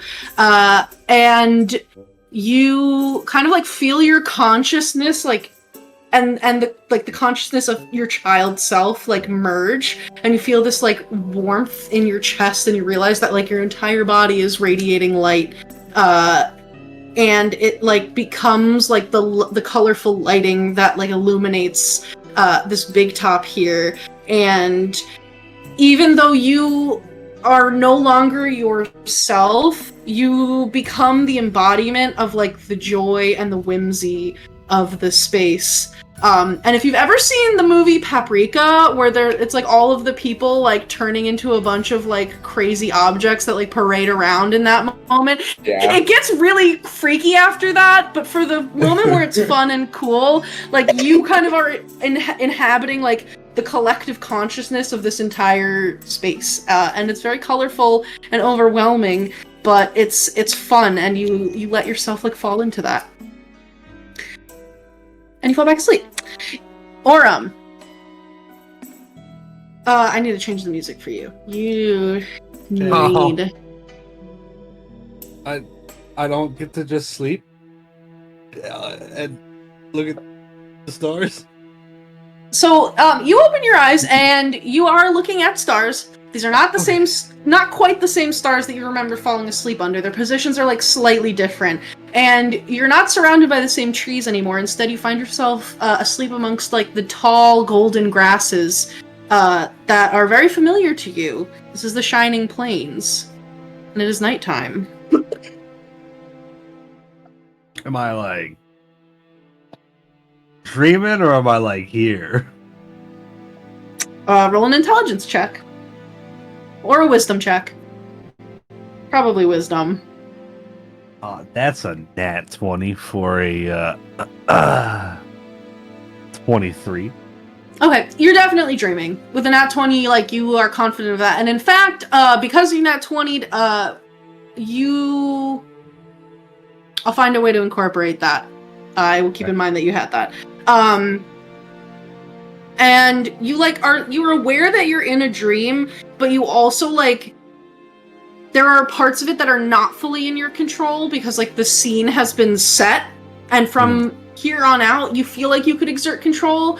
But, like, what would it look like when Aurum would have gone hunting at home? Like, was he bringing weapons, or was he just, like, going out, like, with the claws and, like, fists? I think very, very similarly to, like, a lion, he's a very, like, stalk the prey first. Yeah. So he wouldn't really bring, like, weapons or anything like that. He would just... He still relied on his hands. But when he was hunting, I don't think he really brought anything when he was hunting. Okay. He would just go, like, you know, pants and hands. Pants and hands. Yeah, pants and hands. You know, if you got pants and hands, what else do you need in life? Yeah.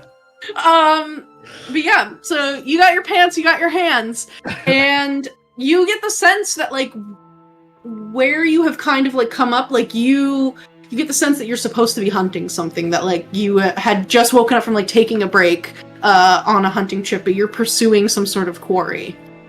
Okay. I guess I'm gonna go with it. I'll look for whatever it is. Okay, yeah, since you got that nat 20, we'll say that you're able to, like, shape the dream and basically make it so that the tracks and, like, signs of your quarry appear before you. Like, you just find them. Okay. And so you are able to follow them because you're a ranger and you're really freaking good at that in grasslands. Hold on, this is not the right music.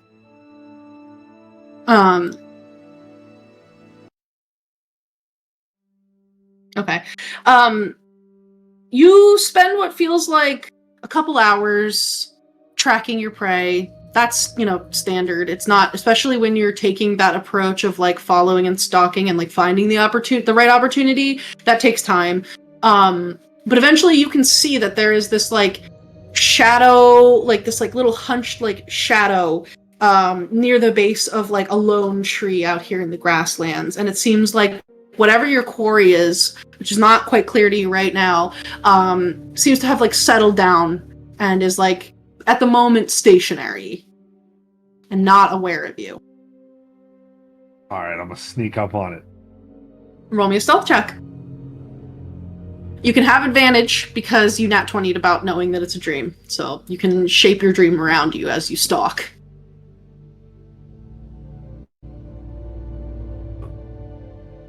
Alright. That's gonna be 26.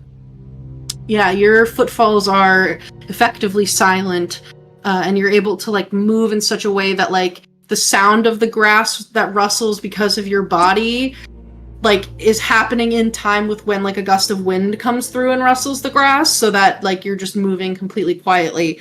And you're able to, like, move a little bit closer. You feel like you have the perfect opportunity to strike. Alright, I'm gonna jump on it. I'm gonna jump on it. I'm trying to put it in a headlock. I don't know what it is, but I'm gonna try to put it in a headlock. Okay. Yeah, so we can do a grapple check. That's not the right thing. God,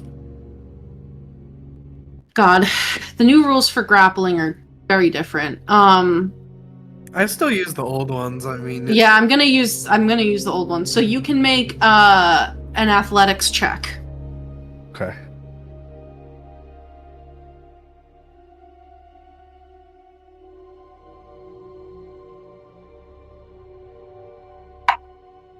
Jesus.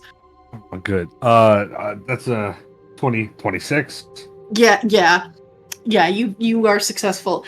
You launch forward and have, like, a very brief tussle with this individual, because you come to realize as your head locks around their neck that this is in fact, like, a person. This is not, like, an animal.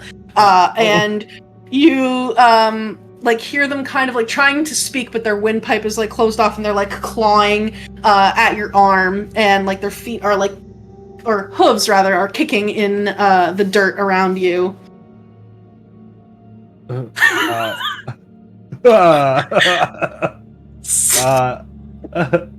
is it? If you look at this individual, Do I know who it is? yeah, you do know who this is. It's Sam. Oh, That's pretty funny. that's interesting. What an interesting thing. Well,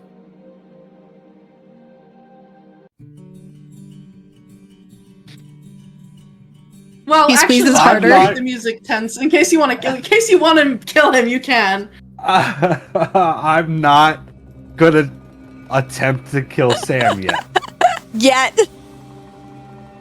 Yeah. Okay. I'll just loosen the grip, but I'll let him breathe, but I'm not gonna let go. Yeah, you hear him take in a big, deep breath. Whew. You know, Aurum, when I've imagined myself in your arms, this wasn't quite the configuration I was thinking of. I won't lie. Why am I hunting you? What a question indeed. Why are you hunting me, Aurum? Well, did you do something? Well, I'm confused. I might have. I'm gonna.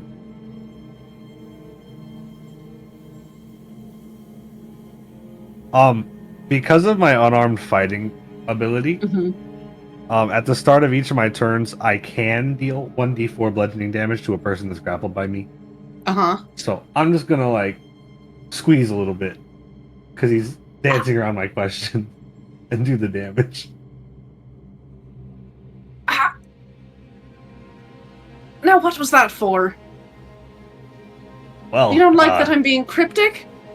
Yeah, no, not really.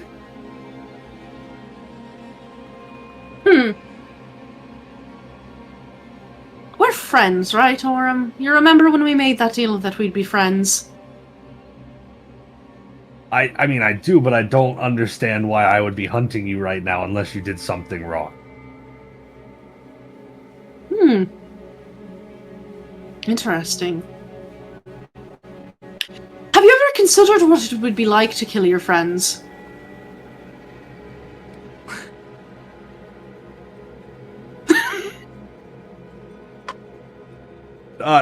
No. I can't say I have. Do you think you'd have it in you if you found out that you needed to kill somebody that was your friend? You think you could do it? I guess it depends who the friend is. So there's a hierarchy to your friends. No, it's just I think some friends would probably put up more of a fight than others.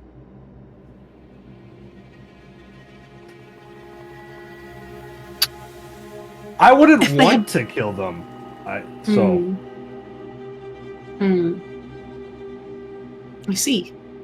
But like, I feel like I wanted to kill you, and so now I want to know what you did to cause me to feel this way. Because like this isn't normal for one of my dreams, and I haven't. Getting the upper hand on you without you expecting it was weird. Oh, you didn't have the upper hand on me. Flex. Damage. Right. Yeah, you have me like this, but you could do this all day long. I'll still be here. This isn't gonna kill me. Yeah. It's just annoying. It's like when I stabbed you that one time. That was cool. Oh, you could stab me if you wanted to. Wouldn't kill me. No, I don't understand why I'm having this dream.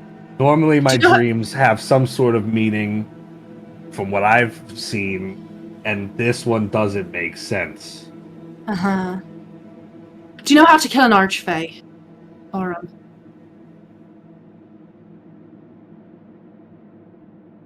No. Hmm. You think you might want to learn?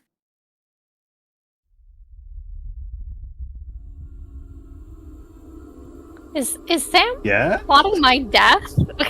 I think he's plotting Titania's death. I I don't know. yeah. First he's like, do you think you could kill your friends? Now he's like, do you know how to kill an archfey? And listen, I'm the only archfey he's friends with, so...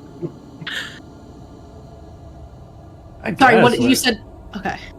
Well, I mean, yeah, my plan is like to fight Titania, so knowing how to kill her would probably be good, right? Probably, you know, she's of a certain echelon of power, if you will, where killing her physical form is little more than an inconvenience. When people in the Feywild talk about how death isn't always the end, a lot of times they mean that they're going to live again as something else, but it very much is not the end for an archfey if you do it, you know, the boring way, the mortal way. You have to know how to kill them. You have to meet the right conditions. I'll let him go. And he like cracks his neck. He'll like turn to like face you crouching in the dirt here.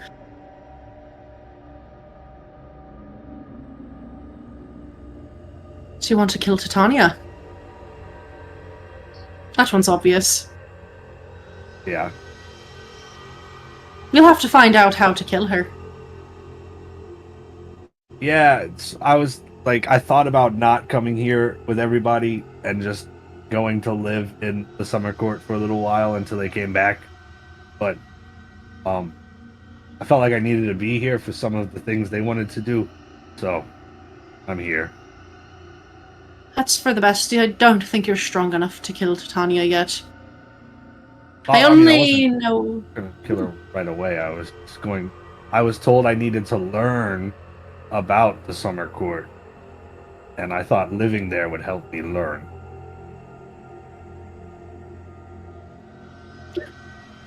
That's smart. You have a great many things left to learn, Aurum. Do you want to learn how to kill me? You like kill you and you don't come back? Maybe. Would you try it to find out? Is that something you want me to do? I'm No, confused not at all. again. Rather, I'm curious to see what you would do. If you had the knowledge and the power to kill me, would you? If you had the knowledge and the power to kill Titania, you certainly would, wouldn't you?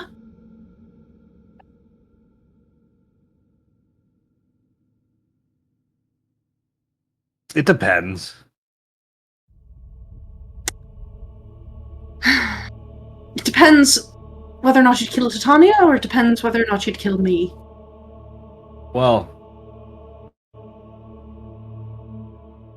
I feel like Titania's definitely a bad guy, so I probably would kill Titania. But you confuse me every time I talk to you. Good. And sometimes I want to kill you because I'm sure you understand. And then other times you haven't done anything distinctly wrong. It's just I don't know. You help. What counts? You help my friends, but I also feel like sometimes you're misguiding my friends or potentially leading them somewhere dangerous. And I don't know where you actually fall on, like, I guess my personal ethics scale. And I was informed that my personal ethics scale is not the only ethics scale, and that I needed to think bigger than that. So it's really tough. There's a lot of thinking. I don't even know if I'd actually kill Titania or if she would like work with me. I don't really know, but like I guess knowing how to would be cool. You'll have to figure out how to kill Titania. That is information I can't quite give you. But I'm curious, putting a pin in that. If you want to kill me sometimes because I'm misguiding you and your friends, what counts as misguiding? If you're in situations that are important to you and you don't understand the way that my hand has influenced them, does that make you want to kill me?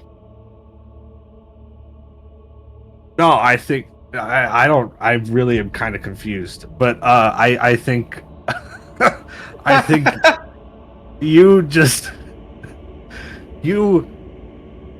I feel like you're using my friends for your own personal intentions, and you're not always worried about what happens to them.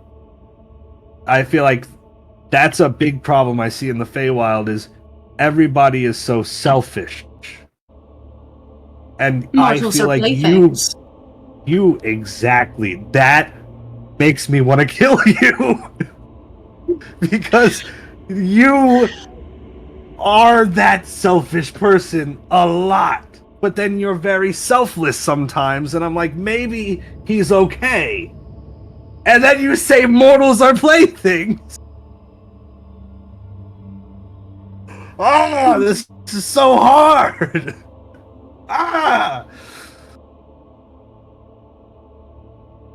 Do you value truth? Or you seem like you do. Yeah. Can you handle truth? I mean, some truth is hard. But yeah.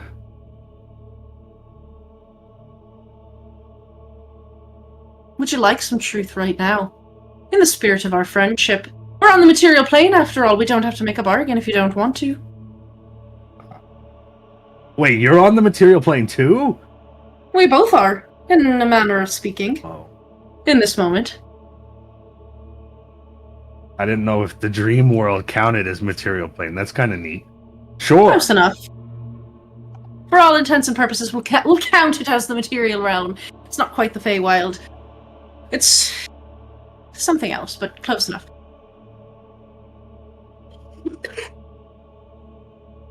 You remember the rebirthday party?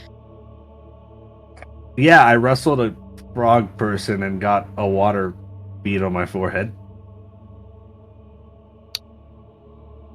Do you understand what that was for? That old person came back as a fox. Right. Do you know why that happened?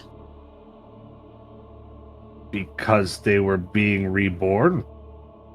Why was he being reborn? If you don't know, it's okay to say that. I'm stubborn. Because he was following you? Close enough. Okay. I gave him power, and in return he gave me his soul. You know someone else that did that. Probably a lot of people. Off the top of your head, who do you think I'm referring to right now? Is it me? No. You are so special, Aurum. You're very different from the rest. You were holding the fruit against me for so long. I really don't know.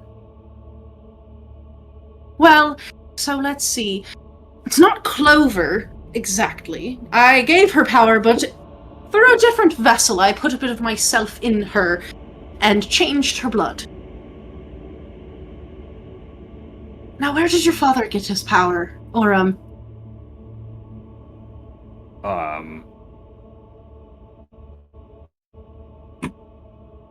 You, I guess? Correct. And what happened? Okay. What should have happened, knowing what you know about the rebirthday party?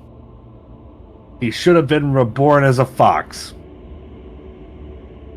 Well, I perhaps would have chosen a different vessel for him, but yes, his soul should have been mine. What happened when he died, Aurum? How did he die? Well, he was killed by the Wild Hunt, and the Wild Hunt specific thing is to, like, take souls away. Bingo!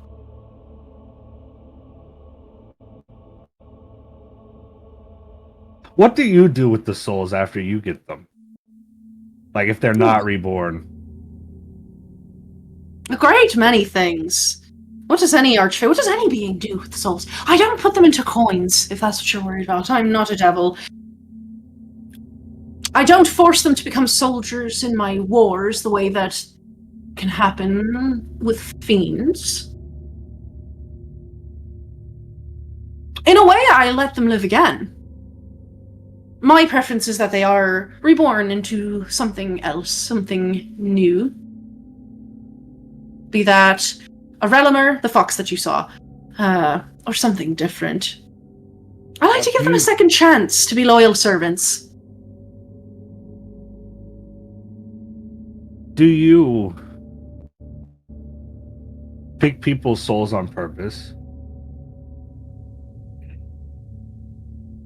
Do you think I'm guided by purpose, Aurum?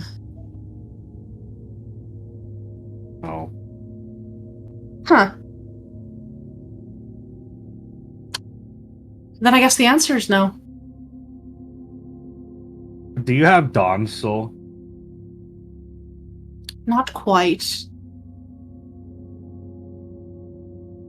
It would be rather delicious, but in fact, the trials and tribulations that he has suffered through in his life make him uniquely qualified for other roles. And in fact, the things that you've been through, things that you've done, the fruit that you've eaten, means that you are also uniquely qualified for a particular job. Is that like killing you or whatever? If you feel like there's a need.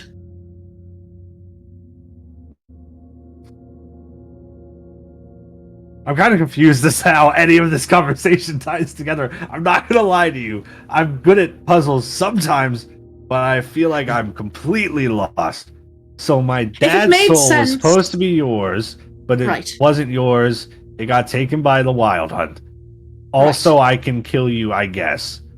Also, Dawn's special. Also, I'm special.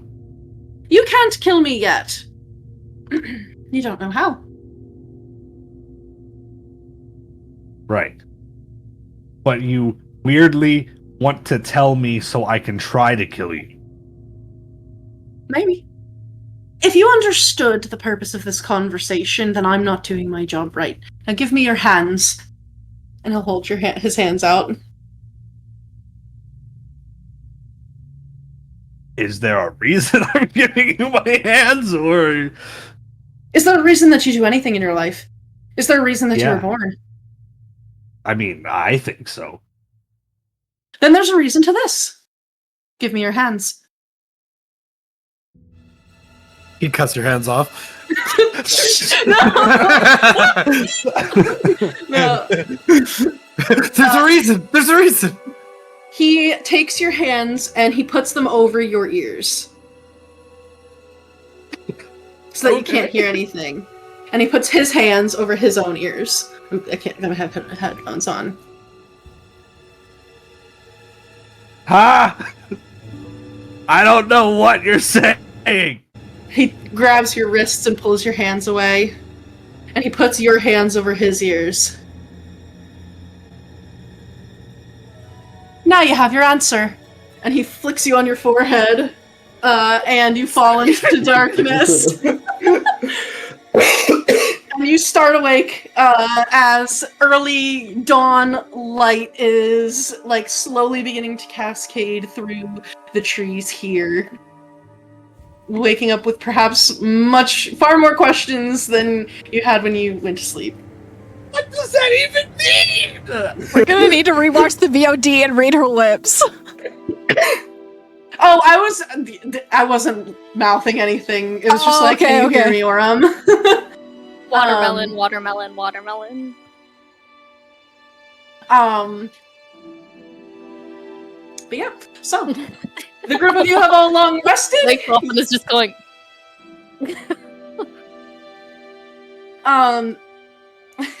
Also, Kristy, I don't know if you saw, but St. Andrew sent a GM reroll in the chat earlier. Was that enough? I put one in. I caught the first one. Is there a second one? I think it was just that one. I didn't know if you had added it. So thank you, He wants St. it Andrew. to all be 7s. That's yeah. fair. So I 7, like to do that 7, on 17. Yeah. So, oh, I feel like I have to burp. Excuse me. Yep. So, you can all wake up. You are long rested. Some of you perhaps feeling more rested than others when you awaken, but mechanically you are long rested. And, Saoirse, you've been casting a spell for hours now. Paint us a word picture. Yeah. Honestly, this is the nice thing about this is I think the way that Saoirse does this is not her focusing. Because Saoirse sitting still for 8 hours is incredibly unlikely to ever happen. Yeah. Challenge level impossible. Yeah, so she's just kind of she's going full Disney princess mode, and it's less that she is causing things to grow, and more that she is essentially shifting the time around the plants specifically. Mm-hmm. So that they are experiencing the seasons as they go throughout time. Yeah. So essentially what we see is that kind of montage that they do sometimes where they show time passing in movies. Where it's suddenly the leaves are falling and now it's winter and there's snow and stuff like that. And it's got all of the creatures are coming in and helping to maintain all of the plant life in the way that naturally it would do so. So she's focusing primarily on all the fruit and vegetables and harvestable things, so that essentially when she is done, all of these things are maximally planted companion in a way in which the people who created this farm almost certainly did not maintain because they don't have knowledge of farming to be able to create it like this. So it's the companion planting with the different plants and making sure everything gets exactly the right spacing from each other and all of that she is basically replanting and adjusting their farmstead in such a way that everything is as sturdy as though this has been a farm for a year.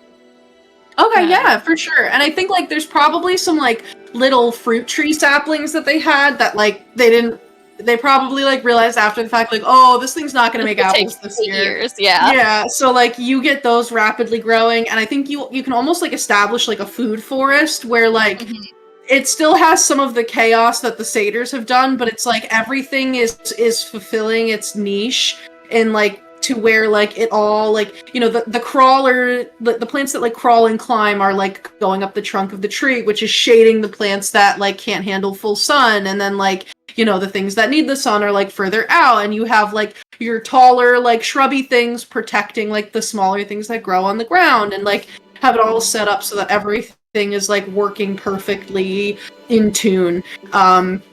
So you will be able to finish this at noon. Based on the timing of everything. Well, she so the rest of you has to transfer 4 hours, so it should be right. If she went to bed at 8, then it should be 4. 12. It should be.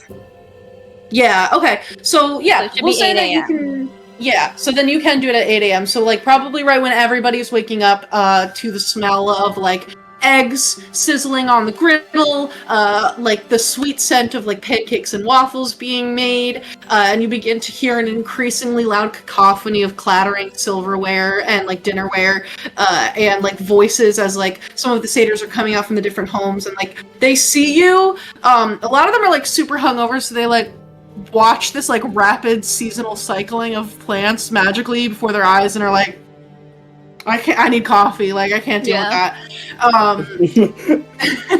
But the group of you are able to gather, if you so choose, in the main dining room of the main house, which is extremely cramped, but everybody wants to be in here because Dawn is home. I think a couple of like the satyrs probably like mentioned that like to the rest of you that like your really tall green friend is like outside, like, and like the plants are like rapidly experiencing seasonal change, and they don't know what's going on, but like she looks like she's having fun, so they support it. He goes like, she does that. And Zeus will lay down all sorts of platters of like every breakfast food. He's got his quiches, he's got like fried eggs, hard-boiled eggs, there's a lot of eggs because they've been spending what little money they had left over after their payments on the ridiculously expensive eggs. But then like Clover was able to deliver them a bunch of eggs, so like he's got a fuck ton of eggs now. There's like pancakes, every kind of breakfast food. There's like shakshuka, like literally everything. Like he's been going ham for like a couple hours. He basically did not sleep so that he could make like a breakfast buffet for everybody. And all of the siblings will settle down, with each other or like with their children and their partners. Dawn, what are you doing after you wake up?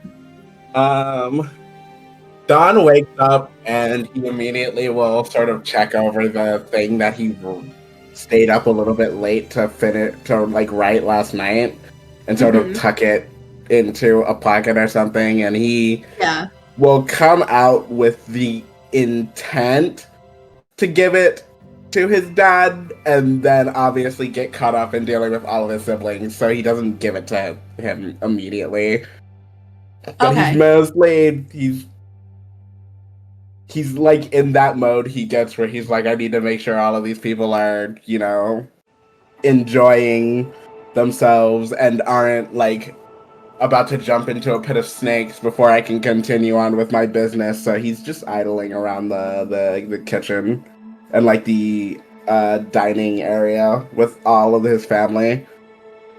Yeah, I think your elder sister Arado will like find you like kind of like milling about and hands you baby Adonis because she's holding her toddler like on her hip.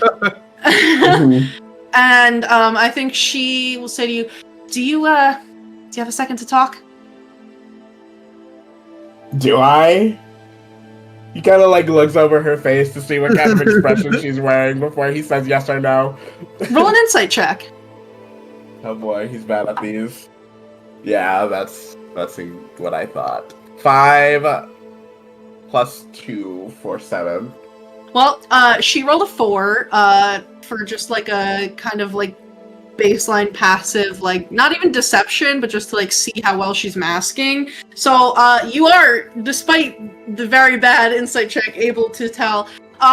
She is looking at you in the way of like a big sister who did, to her best efforts as someone who only has like maybe 6 years on you, tried to like raise you when you were a child. Like she helped with that, and she's giving you that kind of like sisterly parental look of like a little bit of concern, but like it's not in like an angry way. You don't feel like you're in trouble. All right, yeah, I'll say. All right, what's up? Let's go out to the garden. And sure, we'll walk out there with you. I needed to make sure that Saoirse didn't invite like a gaggle of bears anyway. And he'll walk out with her. Yeah, she's I don't know what she's doing, but that apple tree was about 10 feet shorter when we went to bed last night, so that's pretty interesting. She's probably trying to help out. Yeah, I mean, she looks like she's having a great time, so I wasn't gonna stop her. Are you okay? Me? Yeah. It's been worse. Sure. But are you okay? Where's this coming from? Donnie. You know we grew up in the same household with the same parents, right? Absolutely.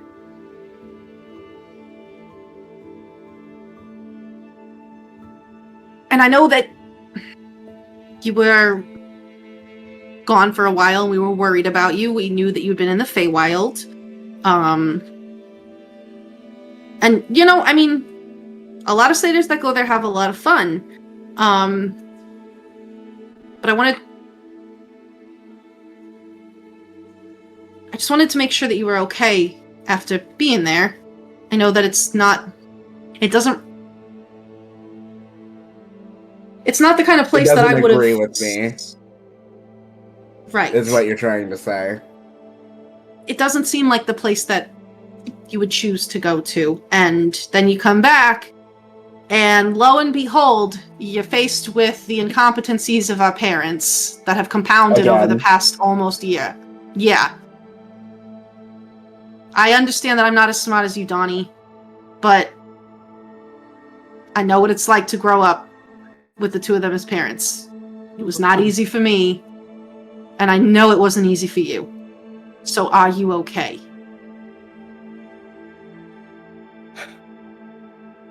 I'm dealing with it. I'm used to it. And I went and got some things that were lost. So I'm able to more easily, I guess, adjust. He kind of like gives an awkward laugh. But it's still pretty thankless work taking care of them. You know, you don't have to, right? We're managing. I mean, I know that the loan is a sticky situation, and if you can deal with that, that would be amazing. But I mean, you said you found something. So you feel like you had a positive experience coming out of the Feywild? Did you have fun? At times. Do you want to go back? You can go back if you want to.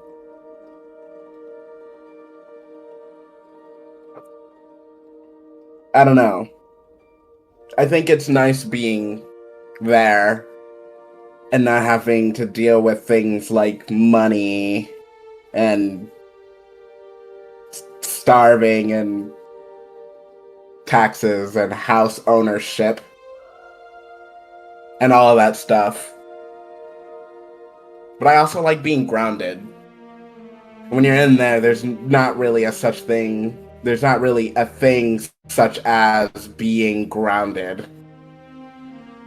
Yeah, I get that. Family's a pain in the ass, but it reminds you where you came from, and if that doesn't ground you, I don't know what will. And how, even if they're causing messes, it just means that there's something to do. It's not entirely their fault. I know you said that you're dealing with it. But you don't have to be our parents' keeper. I want you to know that. I know that you've done a lot of hard work over your whole life to take care of this family and provide for it, and I will be honest, I do not know where we would be without you. But I want you to make your own life, Donnie. I don't want you to be stuck having to toil away in a bank somewhere and work just so that the rest of us can all have fun. It's not your job. Parents shouldn't have children so that they can do work for them. The child is supposed to be cared for, and I think Ma and Pa kind of failed you. Ugh.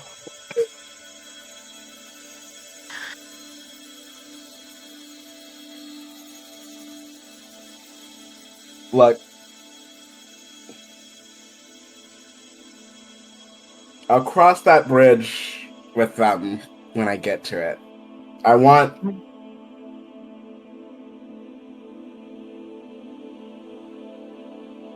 know that they did the best that they could with the way that they are, and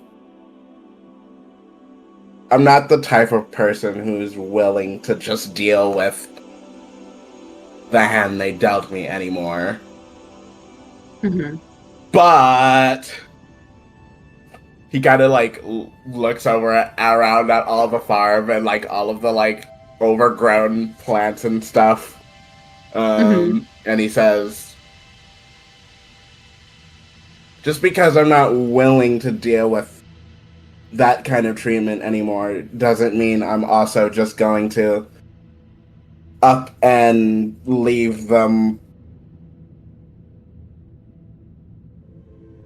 to whatever mess they decide to get themselves into. I'm gonna take care of this. And then things are going to change. Because I'm the only one who can take care of this. No offense to you, of course. This family does not deserve you, Donnie. But I'm glad that we have you, and I'm glad that you're not leaving. I just, I don't know, it's like you came back, and I just haven't seen that look in your eyes since you were a little boy, Donnie. You look happy. And I don't want to see that get snuffed out again. Because of this family, and the way that we are. And I just want to make sure that you get to have a little light in your life, too. And I just want you to know that even if I haven't been the best big sister, and I haven't done enough to take care of everyone in the family, I see you, alright? I just want you to know that. And I appreciate you. Well, that just means I'm shining bright enough. He'll pat her on the shoulder. You've always shown bright enough, Donnie. And she gives you a big hug. You know what? I was thinking about it, and oh, I made myself fake cry. You know, I was thinking, when baby Adonis is a little bit older, I think I'm happy with my family, how it is now. And when Adonis is older, I was thinking of trying to go to college.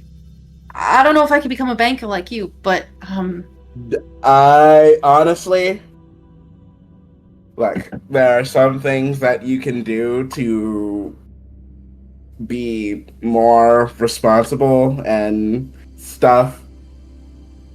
I don't recommend being a banker. I don't really want to be a banker either, but there's I mean, you know, I do a lot of work for the revelries and some of the other Seder communes with midwifery, and I was thinking there's actually a midwife's college in Waterdeep, and I was thinking of going and getting certified with them, because then I could work there. And I mean, they've got so many people there, they gotta be having babies. That way I can do what I like, you know? But maybe get actually paid for it in more than booze and random musical instruments and sexual favors. I'm getting a little old for that, which I know for a Seder 30 is quite young, but I'm happy. Like I said, I don't need any more kids right now. I think I'm done. I think I'm gonna stop now, so that my family doesn't end up the way that, well, it's neither here nor there. Yeah, I love our family, but I see what has happened to you, and it worries me. But I'm glad that you went to the Feywild. It seems like it's a good thing. And you got good friends, too! Yeah, we all went for the same reason. You lost something? They lost something? Nods.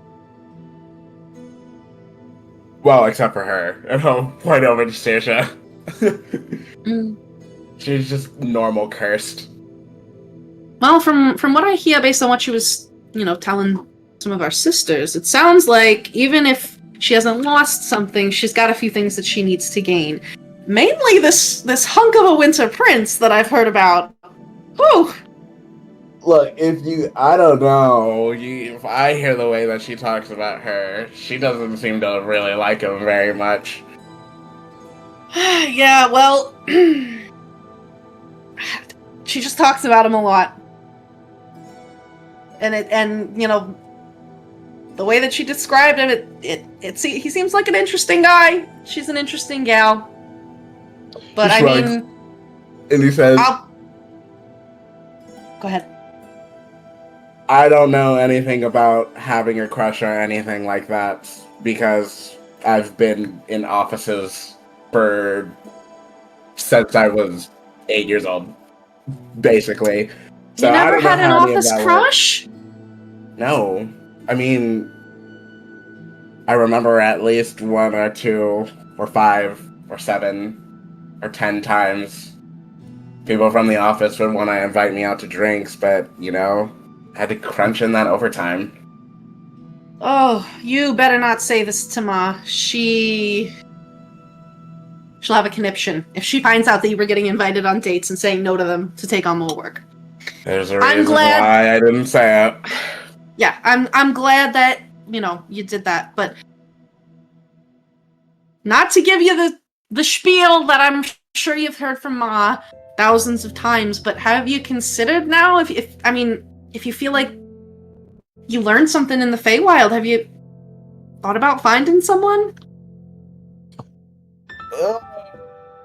Your friends are all really cute, and what happened with me and my husband, we were friends for a long time before we, realized that what we felt for each other was a little bit more than that. I'll get back to you on that. There are so many things to deal with. Yeah. Well, I know you got a lot on your plate, and I'm not going to pressure you the way that Ma will. And just so you know, if you come to Waterdeep with us, she certainly will be pressuring you about that. But you're always going to have a lot to do, Donnie. This family is massive, and even if you're going to change the way that things work here, you've never been the kind of person who just wants to idle. You're always going to have a lot of things to do. Yeah. Surely you can make a little bit of room in your heart to take care of yourself while you're doing that.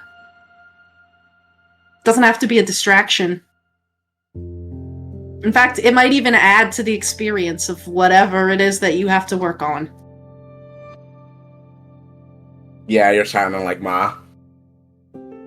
Alright, hold on. I'm not telling you that I have a bunch of friends that you should meet up with. I do if you want, but I'm not. I'm just saying. Love is an adventure. Love is complicated and it's messy, but it's... When you know what it's like to love somebody and you find your partner in life, that person who you feel like you can say anything to, be your truest self with, it's indescribable. You don't realize the value of it until you already have it. And I hope that you find it too, Donnie. I hope that you find it 10 times over if that's what you want, because you've done a whole lot for this family, and that's the least that the universe owes you at this point. Oh boy, the universe is handing me something. Hopefully it's good and not a big fat dick, so... Unless you want that. That's fine. I just mean like like garbage. I don't want it to be handing you garbage. You kind of been dealt a rough hand. Not a rough hand. I'm not saying that your life was rough. Oh my gosh, I need to learn to be a better communicator. I'm working on it, alright? It's fine. I'm not gonna be your... Love you too. I'm not gonna be around all the time. In fact, I probably will be heading back into the Feywild, at least temporarily, for something in the future. You know, the whole summer party thing that happens. Oh yeah, I've heard about that. They've got a couple cousins that have gone there. Yeah, Wild. I got things to do there. Make sure you wear protection. Honestly, you know what? I will, in the form of armor, a shield, and a sword. Good.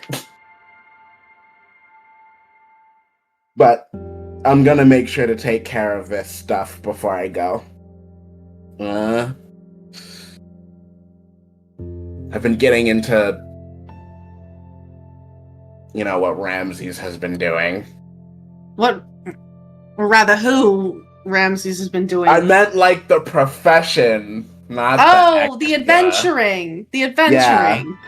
Oh, good for you! You know, that's a long-standing revelry tradition. Our parents, not quite the adventuring type, but I don't know if you ever heard the story about how Ma's parents actually met adventuring. It's in our blood. Yeah. Good for you. And when my friends like to get into trouble, so they need someone there that can take a hit or two. Well, hey, maybe you'll get into a little trouble and they'll take hits for you. I honestly would hope not, because two of them are vulture food size. Oh, they are kind of short. Carry us away. Well, I'm proud of you. I love you, and I'm glad that you've always been the smartest one in the family by miles, and here you are showing me up again. Good for you. I mean, yeah, it means a lot. I am showing you up, though. I wouldn't expect any less. You gotta shine the brightest, at least in your own way, amongst the family. And she gives you, like, a big hug. Yeah. I'll hug her back. Alright, now give me my baby back. I miss him. Yeah, no problem. I'll hand her over. Alright, baby Adonis, you got some big shoes to fill here with your uncle. You don't have to become a banker if you don't want to, but you're named after the smartest person in our family, so I hope you can live up to it. But it's okay if you don't. I love you regardless. I'm really bad at this. Oh, You'll get it. I'm learning. It comes with time. Probably. I don't know. I just sort of wing it. It just sort of happens. Well, as long as he feels cared for, doesn't really matter how bad you feel about it, right? Yeah, that's right. And she, like, gives the baby, like, a big kiss on his, like, chubby cheek. And, like, he, like, grabs her, like, some of her hair and, like, tugs on it. She's, oh, alright, you're at the grabbing age. Okay, alright! Yeah. I think he's perfectly content. Now let's make sure that you're content, get you some breakfast. Pa's been working on this probably for hours. So, let's go eat. Yeah. I got something to hand him anyway. If you need me to handle anything here while you're gone, like I said, I'm not as smart as you, but I will do my best to curb Pa's instincts. Yes. As far as things go, I'm not gonna be here all the time. And I know that there's this guy coming to collect debts. He like shakes his head. He's not doing that anymore. And you're gonna help me make sure that that doesn't happen. All right. Because this paperwork totally wasn't legal. I suspected. Been a little hard to get a hold of a lawyer with no money shared between all of us and also a new baby. But I'm glad that you're back to figure that out. Yep. Should we try to fight them? I mean, I think we got some old wooden swords in a shed somewhere. Don't immediately try to fight them. I don't really know how dangerous they are, but on the off chance there's more of you than there are of them. Definitely. Yeah, alright. The Revelry family knows hospitality, but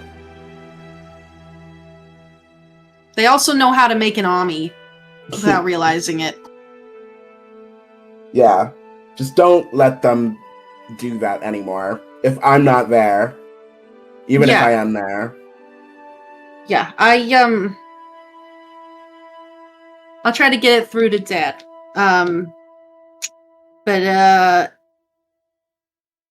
once Ma's back home and she gets through, I can't believe I'm gonna have another sibling. Once she's through all that, I'll make sure that she's there to keep Pa in line. And I'll keep him in line in the meantime. So thank you. Absolutely.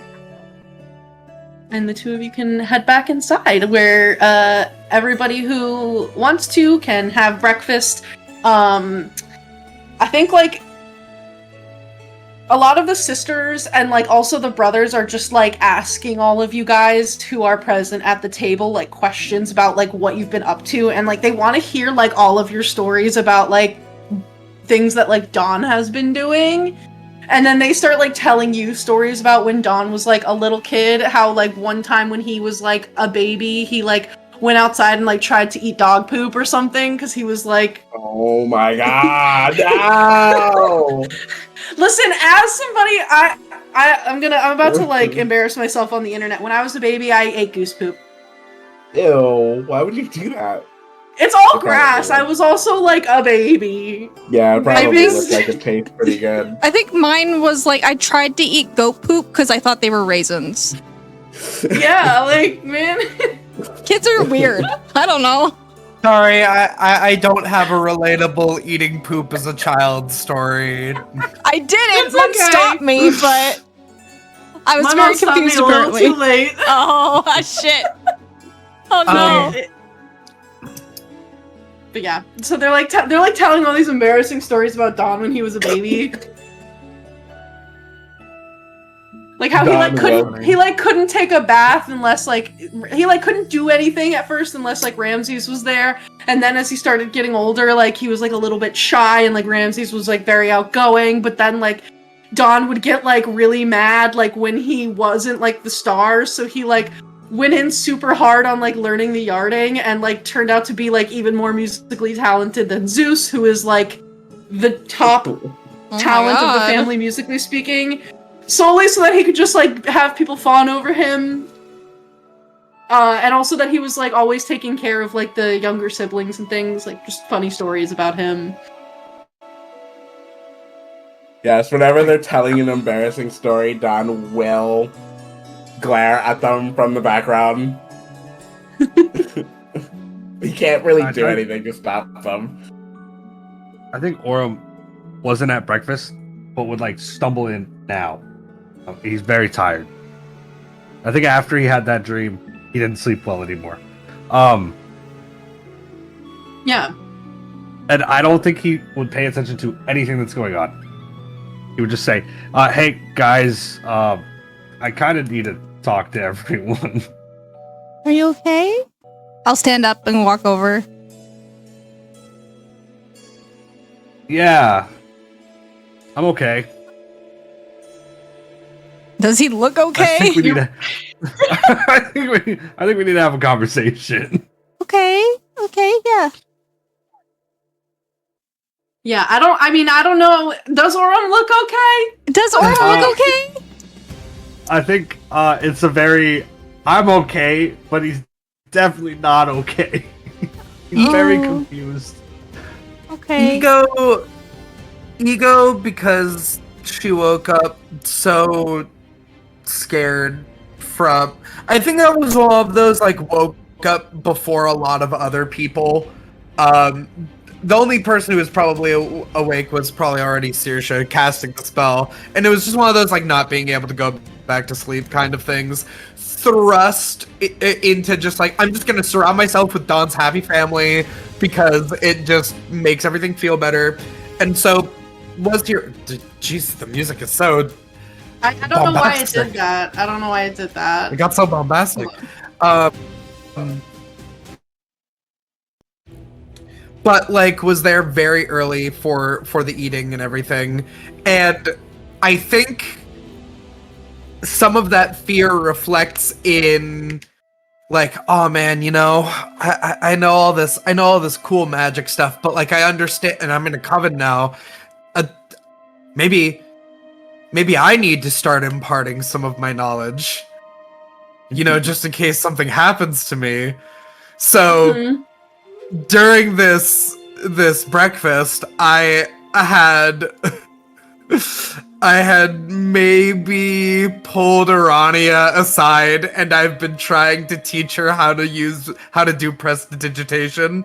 It's like, okay, oh my God, a nice early thing.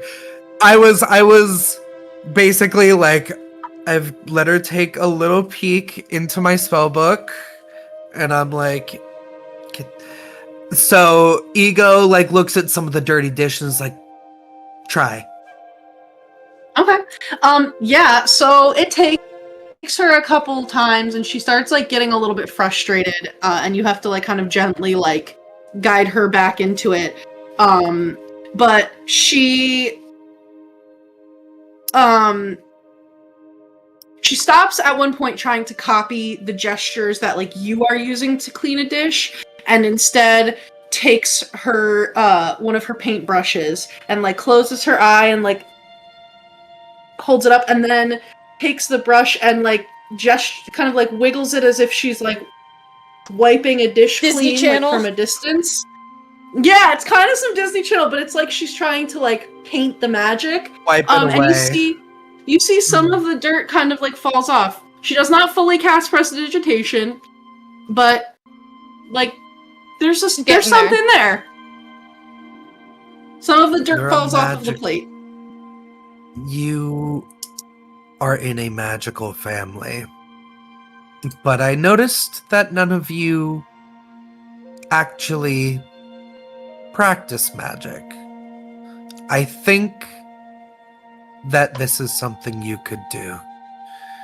And maybe, depending on how fast you grow, I might even be able to show you how to summon your own Summon what? What am I summoning? What are you summoning? A familiar. What's familiar? What does that mean? A familiar. It is a spirit that comes from another place, takes the form of an animal, your companion for your entire magical journey. Can a person be my familiar? I don't know. Because it would be really funny if I could like put a magic spirit in Zane and then make him be my familiar. Oh my Oh god! no, they not. That's a little bit more advanced. No, That's possession. That's possession, man! You reach out with your magic, and a spirit that feels connected to you is drawn to you, and it creates a body for itself. Whoa. Do you have one? Can I see it? I do have one. Oh my gosh, show me. I want to see it. I- Is it like a They're- tentacle monster with like shadowy darkness? No, they're not here right now. I'm going to be getting them back soon, and I think then you will like each other. And they're a bat. Their name is Karma. And then Aurum comes in. Yeah. We need to talk. And Aurum's like, we need to talk. And Urania turns and is like, okay, I'll listen. I'm ready to talk. I think I need to talk. I need to talk to our people. Well, I can be your people. Urania, keep working on the dishes. And I take my spellbook back. Come over to Aurum. I don't want to do the dishes. She like grabs a waffle off of a plate and like runs outside. I'm going to play. No, not like that. Magically. I love children. I want to gather everyone. I need all of us to like the whole party. Everybody. I mean, did Saoirse ever come inside, or is Saoirse still channeling the plants? At this point, she's probably like finished up. So if you wanted to have come inside after, you can. I don't know if you wanted to like announce the spell to everyone, or if you're gonna just like Irish goodbye them with it, or.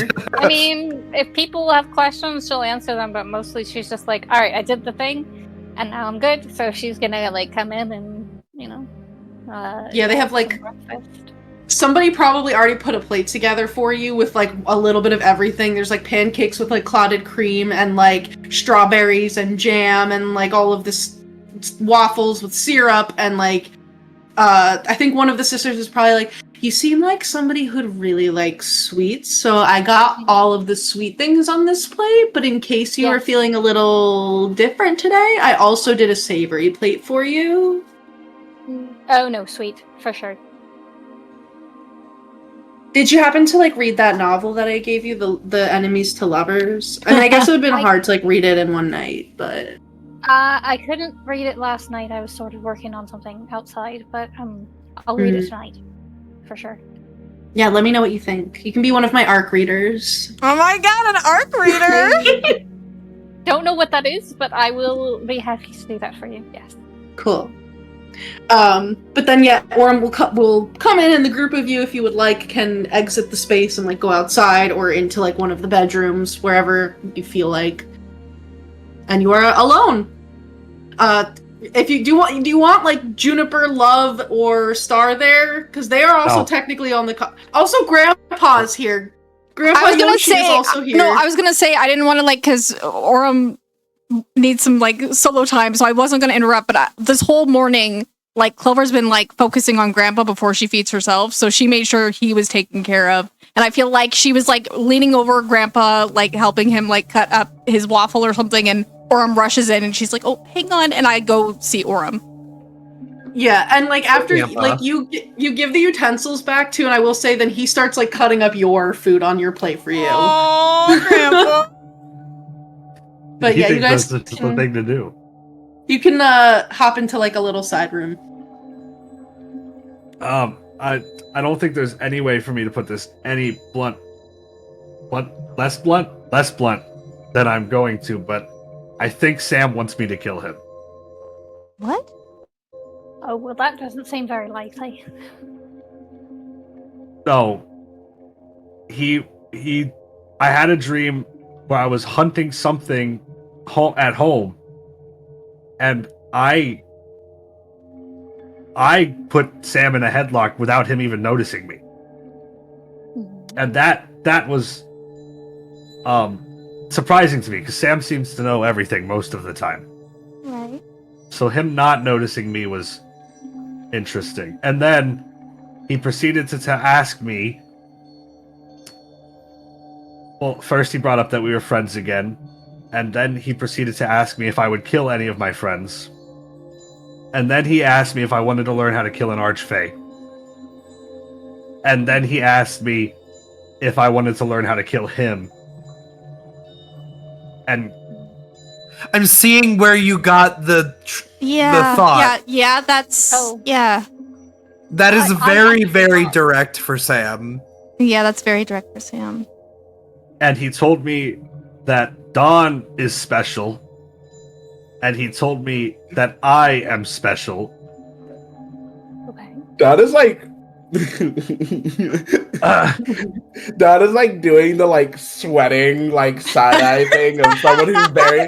I rolled to see his He's like clenching. Yeah, deception on this, and I got like a 4. Oh God! So he's like doing the like side eye like sweat of someone who clearly knows something.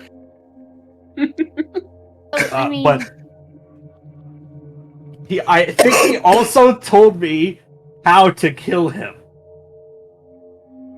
right? but I didn't understand it.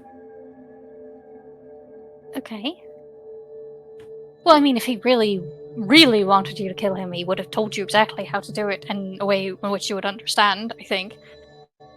But I think he expects me to figure it out. Maybe he's not allowed to tell you directly. Done. Maybe he Did he just say wants to know why? that someone knows how to. Yeah, Did slow he say turn. why, or did it seem like a part of one of his weird random whims? It was really weird because he just started talking about. He was like, "Or because we're friends, I'm gonna tell you something. Do you want to know the truth?" And I was like, "Sure." And he was like, "Okay, because we're both on the material plane, we can talk about it." And I was like, "That's crazy. I didn't know the dream world was the material plane." And he was like, "It kind of is." I was like, "That's cool." And then he said, "Do you remember the rebirthday party?" And I said, "Yes, I remember the rebirthday party." And he said, "What was the point of the rebirthday party?" And I said, "That old guy got turned into a fox." And he said, "Yes, but it was really me getting his soul." The long and short of it was him getting his soul and then having him reborn as a fox. The people that follow him get reborn into something that can serve under him, generally. Right. My dad's soul was supposed to go to him, but my dad's soul got taken by the Wild Hunt. I'm thinking now, what if Sam is being hunted by the Wild Hunt, and he wants us to kill him so he can have control of his soul, not to be reborn, just to have it go where he wants it to go. Out of character, is the Wild Hunt? Are they Archfey? They're kind of their own thing. They're- They're Yeah. kind of their own thing. You can roll like Okay. a history check if you want to see like what Saoirse specifically would know about them between like just base knowledge and like the things that you guys have learned in your time together. They really play by their own rules. Was the Wild Hunt No. responsible for the Uncourt?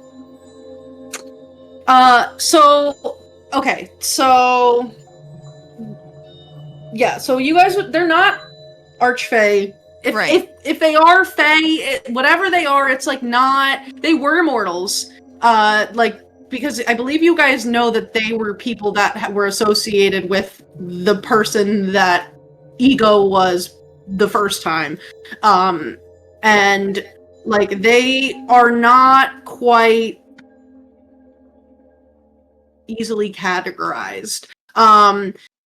You guys, I believe you do know that they had a hand in like the fallout of like the Uncourt and like the way everything like ended. Because like that kind of a conflict, like if it was just Titania like killing a bunch of people, like she would take that kind of a credit for that. Right. But it's like they were definitely involved. I don't recall exactly like what you guys know about that. But I do believe you guys know that they were around after like the stuff with the Court of Stars, like they came to be because of what happened with all of that. And yeah, you guys do know that they are associated with what happened with the Uncourt because they hunted Aurum's dad, who was associated with like the Uncourt. Sam and like the Uncourt situation. Okay.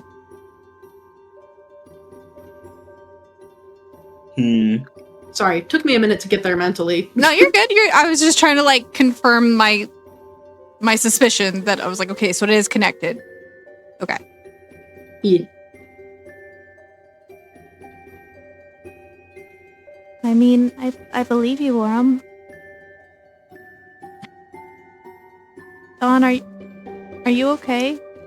You look a little unsettled. Moist. Moist. Yeah, I'm good. You don't. Just got a little cough.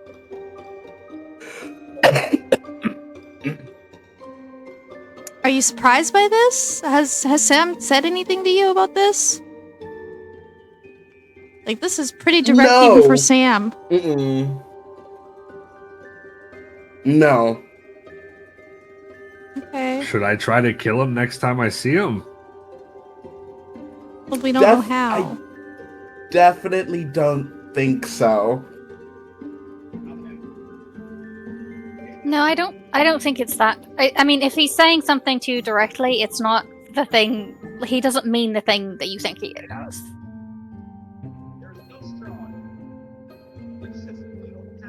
Like, if he's literally telling you, I want you to kill me, then that's definitely not what he wants. Is that what he said, Aurum? Or was he just giving you the information and you made the connection? He slowly built up. First he was like, how would you kill your friends? And then he was like, would you kill Archfey? And I was like, it depends. And then he was like, would you kill me? If Or maybe you he just knew wanted how. to know if you would.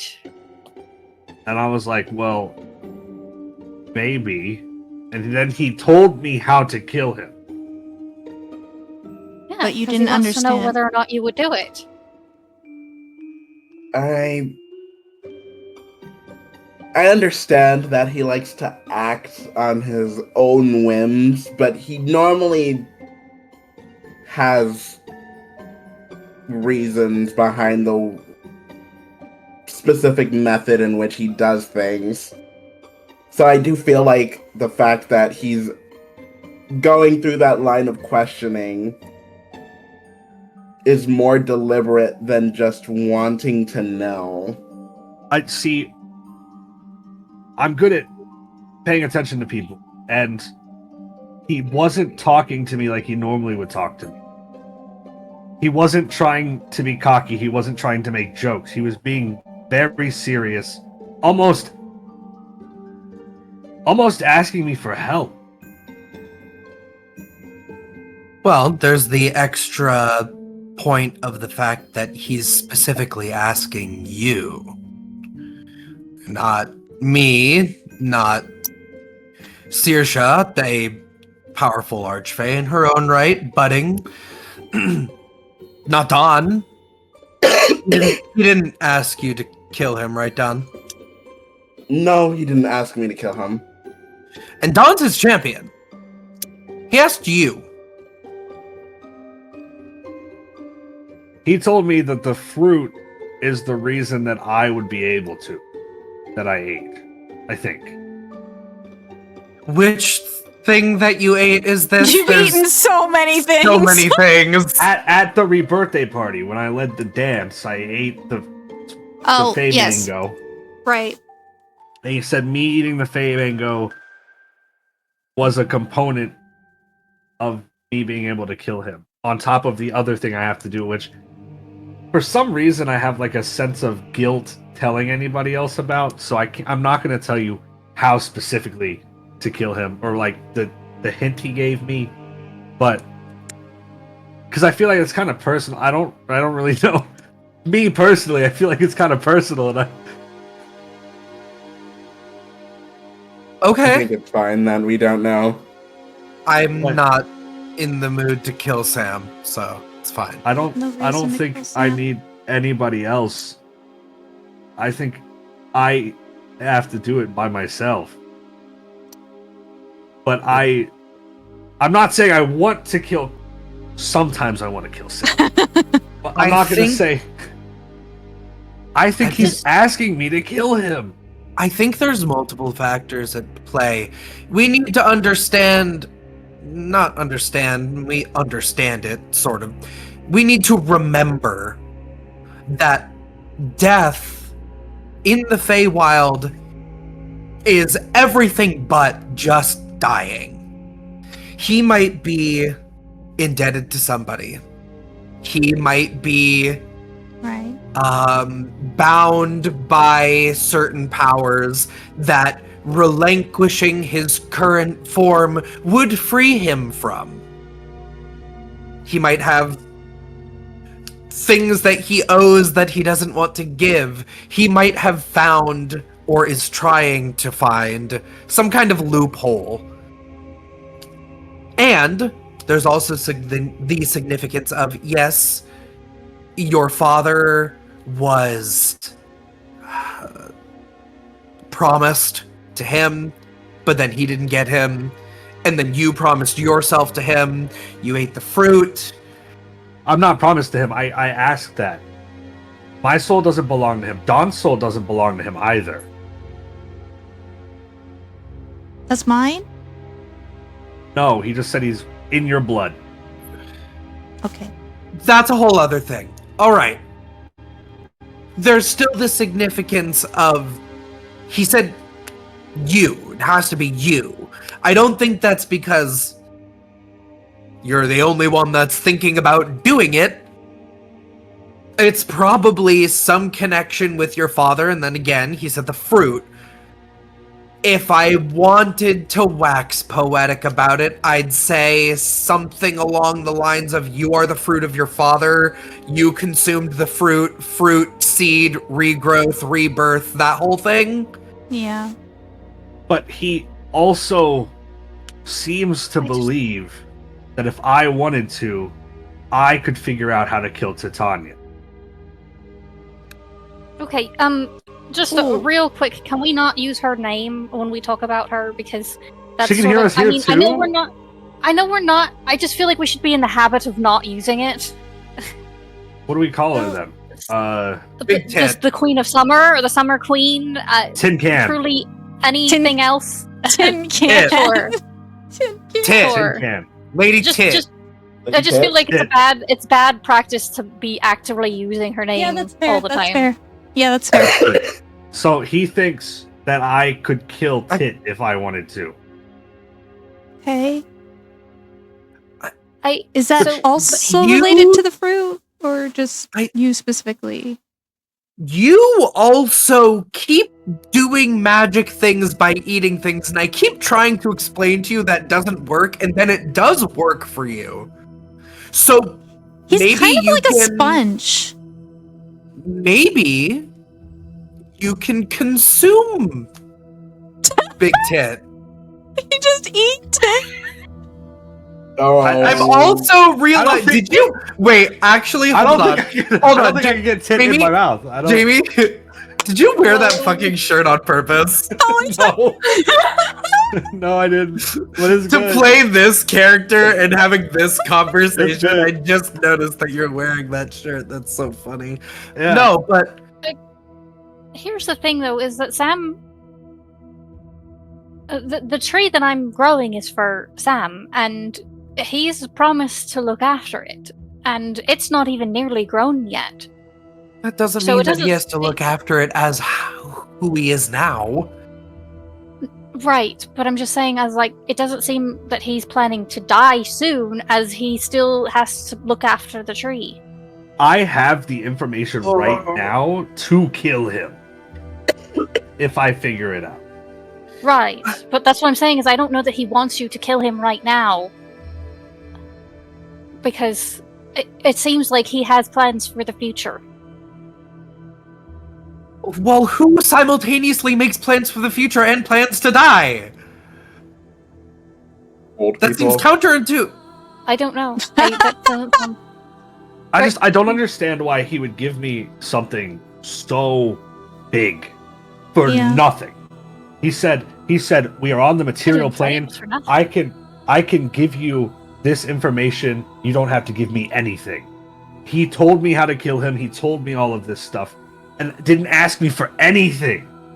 He's making some kind of precaution or It does- preparation. It does feel like either like a contingency plan or some sort of planning ahead.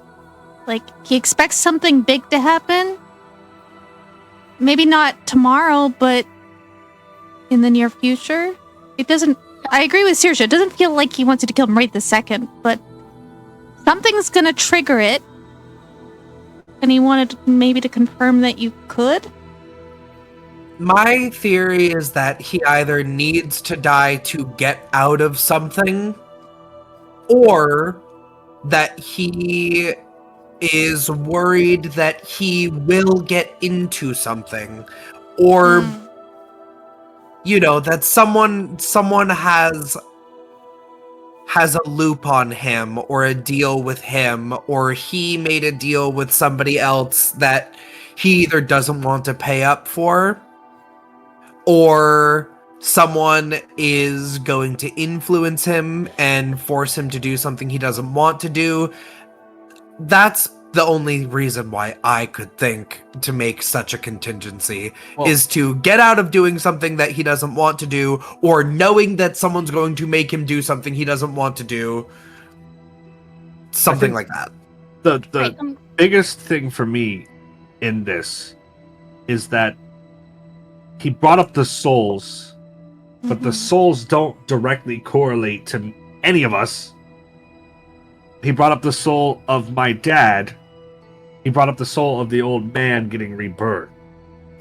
So I'm pretty sure he wants me to kill him because of something with his soul. Because there was no reason to bring that up either, and he brought that up in this conversation. I think that his soul could be bound to something that he doesn't want to be bound to. Being reborn might fix that. I don't know his soul. This seems permanent. This didn't seem. I didn't know if he had one. But this didn't seem like he would come back. He's saying the way to kill him or Tit or whoever, this would be permanent. They would be gone.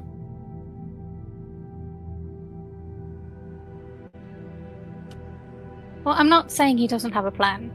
I'm pretty sure Sam's always got a plan going on. I just don't think the most obvious answer is going to be what he's actually going for. When did we get in the business of killing Archfey anyway? I don't know. It was so random. I was going to say, I don't feel like we need to be killing any Archfey, to be quite honest with all of you. But, I don't know. I brought up the idea of investigating Tit, and now it's turned into killing Tit, killing him, killing any Archfey. Apparently, not you. I don't want to kill you, I promise. We just got out of the Feywild. We have to get Dawn's family out of debt. If we need to kill anybody, it's this Dabble Star Song guy, and he's going to be much easier to kill than an Archfey, I guarantee you. We need to reconnect Clover with her patron. Yeah. We still need to make sure that Saoirse doesn't go to sleep for forever. Yeah. And there's the not so insignificant issue of me still possibly consuming all of existence, depending on how much my mother is to be believed, which now I'm thinking is not too much, but I would still like my heart back. There's also the So mayor's Sam missing can daughter. respectfully sit in a big chair and wait to die. I say. Well, so yeah. my only last thing I wanted to bring up, because it concerned me, if Sam visits us in a dream, is he in the location that he visited you from, or that you found him in? No, Actually? Or is it just a dream? Is it because well, he's in your dream, so if you're there, then he's there, sort of. It's not as I feel like I go there when I dream. I don't feel like they come to me. yeah. Where were you in your dream, Aurum? I don't know. I was When home. When I had a dream, I kind of just shaped it however I wanted to. I mean, I think it depends on the dream, right? Like when Well, if he was home, yeah. When I'm dreaming, I'm going specifically to areas of the Feywild, and I think I'm actually going there. But That's what I do. I don't think your dream didn't seem like it was that sort of dream. It seemed like it was more of a dream, in which case Sam was inside of your dream. Okay, He but would he have been wasn't where just you are. running around in the shining plains. A lot of weird things happen when you have dreams in the middle of these summer nights. I mean, Wow. it's possible, but I doubt it. It's probably the Shining Plains was just your dream, like where your dream was taking place. It wasn't like the actual place of it. But I mean, it's possible. Well, let's hope that that's Speaking not the of- case. Oh, sorry. This is a little off topic, but speaking of dreams, apparently, the festival potentially has like devils and demons showing up randomly, Everybody's invited. and people just die randomly, like not even like outside of tournaments. So that's something to look forward to. I haven't finished my breakfast. I'm sorry. Not that to, sounds right. this is so much, and we were gonna Sorry, go to Aurum. my house today. That's okay. It's still early morning. We can still go. It's still early morning. Yeah. We Yeah, haven't finished but breakfast this, yet. but we're starting our day like this. I do also have the spell for the animal messengers. If you wanted to send to Waterdeep messages, Yes. I could summon some birds Yes. to fly there real quick. Yes. Oh, Yes, I You just I have need to, give them messages and tell them where to go.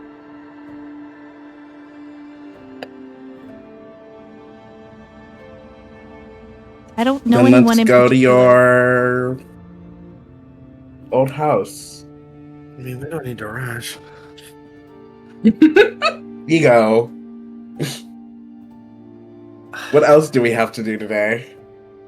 I don't know. Is that debt collector coming today? Tomorrow. He's Tomorrow. coming Allegedly.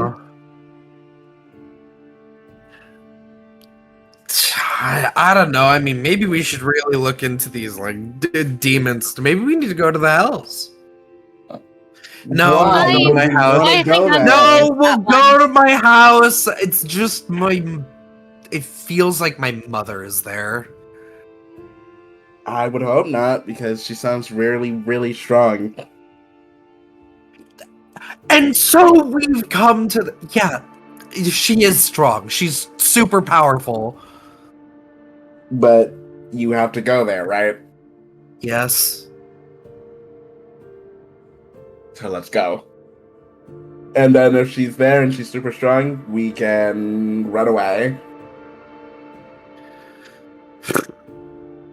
Okay. Better than nothing, right? Better than nothing. I need magic supplies. And I want to take the house.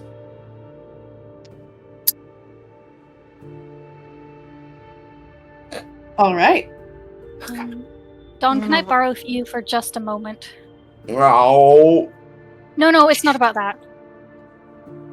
okay. She's like, all right, tell me what you're hiding now, bitch. Listen, Saoirse Right. is the queen of avoiding uncomfortable topics. If there's something that's like that's making people uncomfortable, she's gonna be like, no, don't worry about that. Just be happy. So she is certainly not going to be the one Right. who is going to be bringing up, like, digging in on whatever's going on with you. Yeah. Yeah, so she'll just pull Dawn aside real quick. I have a favor that I'd like to ask of you, and you can make it a big favor, like a big F favor if you want to, or just do it. But you're the kind of the only one I can ask, because I think the others might read into it a bit more than is actually there, Okay. and or might refuse to do it. I don't know. When I fall into my eternal slumber, would you bring me to the Winter Court? Not like the court, but just to like that side of things. Because I've been sort of thinking about how my mother wants me dead, and the Queen of Summer would like to kill me. Not kill me, would like to control me. So if I fall into an eternal slumber, I'm sort of in a very vulnerable position. And the only person I think that they wouldn't mess with would be him. So if I just sort of hide out in his territory, not with him, but just sort of hide out in his territory, they probably won't be able to access me, to kill me or control me. So you want him to protect you in case you... No, I don't want him anywhere uncomfortable. near me, actually. Honestly, it's probably best if he doesn't know that I'm there. If you're in his territory, isn't he going to... No, won't he know you're there just by virtue of being in his area? Eventually, but also if I'm like in my eternal sleep, I'm not really going to be giving off the same magical energy. I don't think so. Maybe he won't know. But isn't it when you come into your full power? So isn't it more likely that you'll give off a ton of magical energy? You're just going to be unconscious? Not exactly, because when it's happened to me in my dreams, I've sort of gone grey, and all of summer has basically taken over spring. So I come into my full power and then essentially just lose it. Oh. And it won't come back until such time as I'm awakened, I think, is how it works.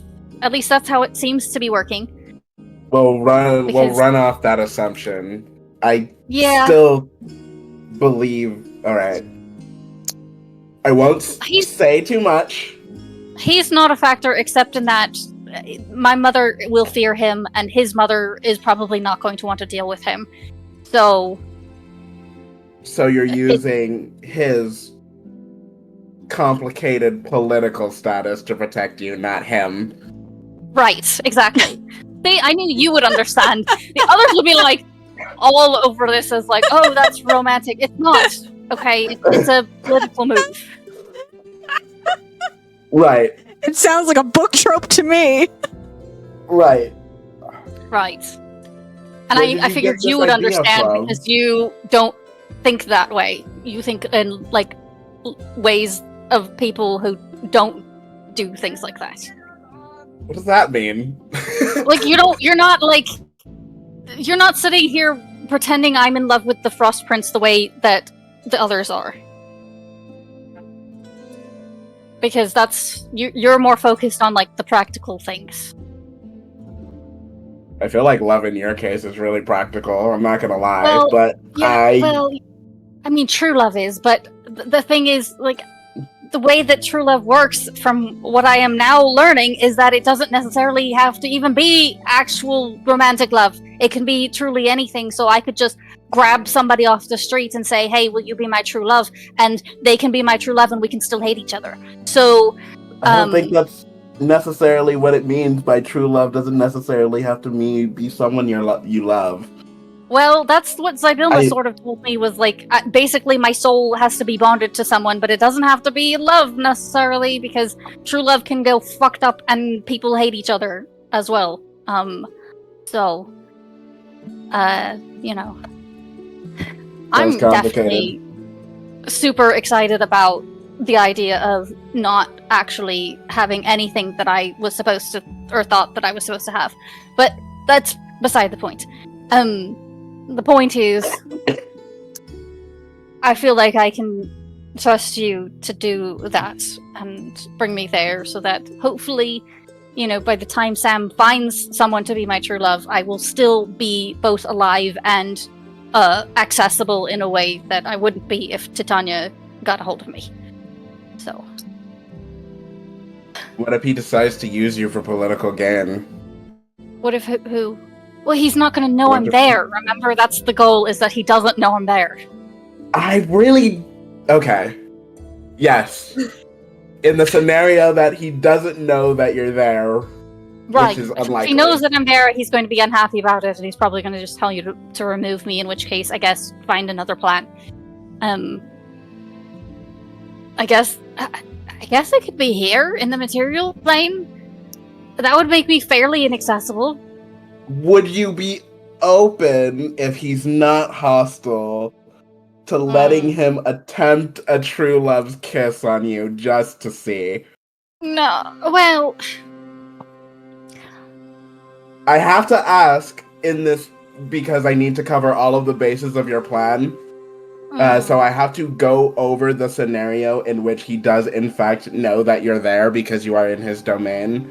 And he is not hostile to you immediately. Well, that would be something new and different for him, because every time I've spoken to him, he's been hostile. I mean, like, not hostile as in is, like, willing to let you stay, not isn't a asshole. I don't know anything about that. He is very much an asshole. If he's willing to let me stay, then just, that should be fine. I don't know that a true love's kiss would be necessary in that case.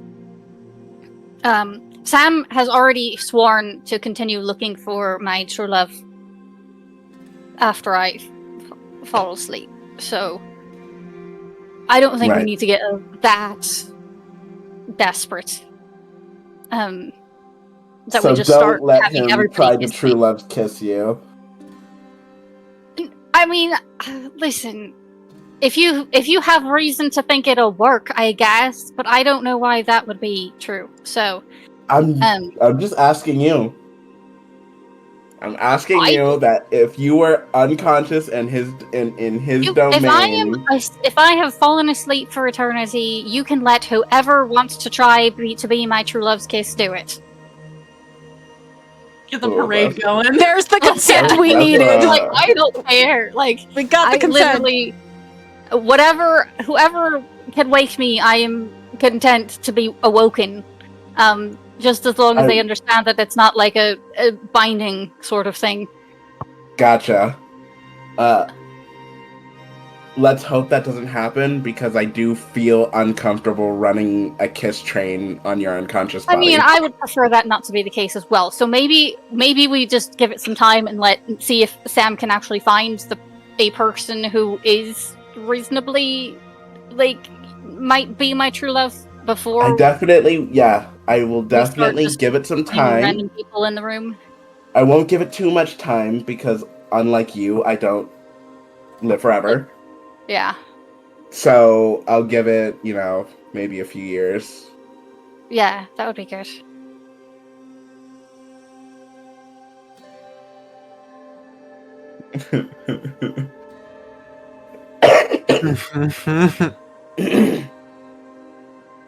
Good talk. Yeah, that's all. Thank you. No problem. Oh, also, I enhanced your family's garden, all of the farm stuff. I saw. Yeah, so it should be good if, for the next year, it should produce about twice as much as they were producing, and should be pretty self-sustaining, so that they'll be alright no matter what happens with you. The gesture is appreciated.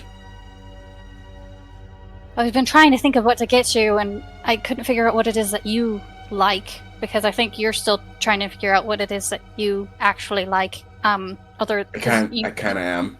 Yeah, you used to like the whole numbers and math thing, and I think you still do to some degree, but it's not like the thing anymore. So I was trying to figure out what to get for you, and I was like, oh well, but Don really likes his family, and they're important, and so I'll just get him something to help them. So there you are. Yes, thanks. It is. I'm glad you're helping them out, and I'll help you out to the best of my ability. I appreciate it. I know you don't like me very much, but I do like you, and I do want to be friends. Where'd you get that idea from? I don't know, it's just anytime we talk, you kind of yell at me. And so... I'm not yelling at you. You're not right now, so I appreciate that. You just have a very different perspective that sometimes doesn't align with the reality of the situation. Okay. But it's not your fault. It's just hard for me to adjust to. and it's hard to get you to adjust. And I'm not sure if I'm supposed to keep trying or to just let you do your thing, because you're sort of like a princess. Oh, well, I mean, technically I'm not anymore, because my mother is actively trying to, like, get me dead, and You're still a has princess until you're disowned not. me, and Oh. all of that. So I guess I'm sort of in between being a princess and not being a princess, because I can't go home ever, at least until I've resolved all of this. So. He'll nod. The bottom line is, I don't hate you. In fact, you remind me of my sisters a lot of the time. Your sisters are pretty great. My sisters are great, but one thing that they are not is, well, a lot of them aren't, is adjusted to how the world works outside of what they know. And I don't know, I just get the urge to try to get you to see it a different way. I feel like you get stuck in your notions. Aurum too. It's like a impulse, but I can stop. No, actually, I'm trying to understand things. I've sort of I haven't been out of the spring very long, and I've sort of realized a lot of the things that I don't know about, and some of them I do really need to know about. Like I really have to learn about the other courts right now, and I don't know. I mean, it's interesting learning about how mortals work too, so, you know. I'm glad you don't hate it. And the things that you say, I mean, I think about them all the time. I know it doesn't seem like it, but I do. You do tend to rebuke me in the moment very, Well, voraciously. But I'm glad to know that you're at least considering what I'm saying. yeah, I try to think about... I don't always understand, but I try to think about it and figure it out. Understanding is better than, I don't know where I was going with that. That's alright. Sometimes you just have to abandon the thought.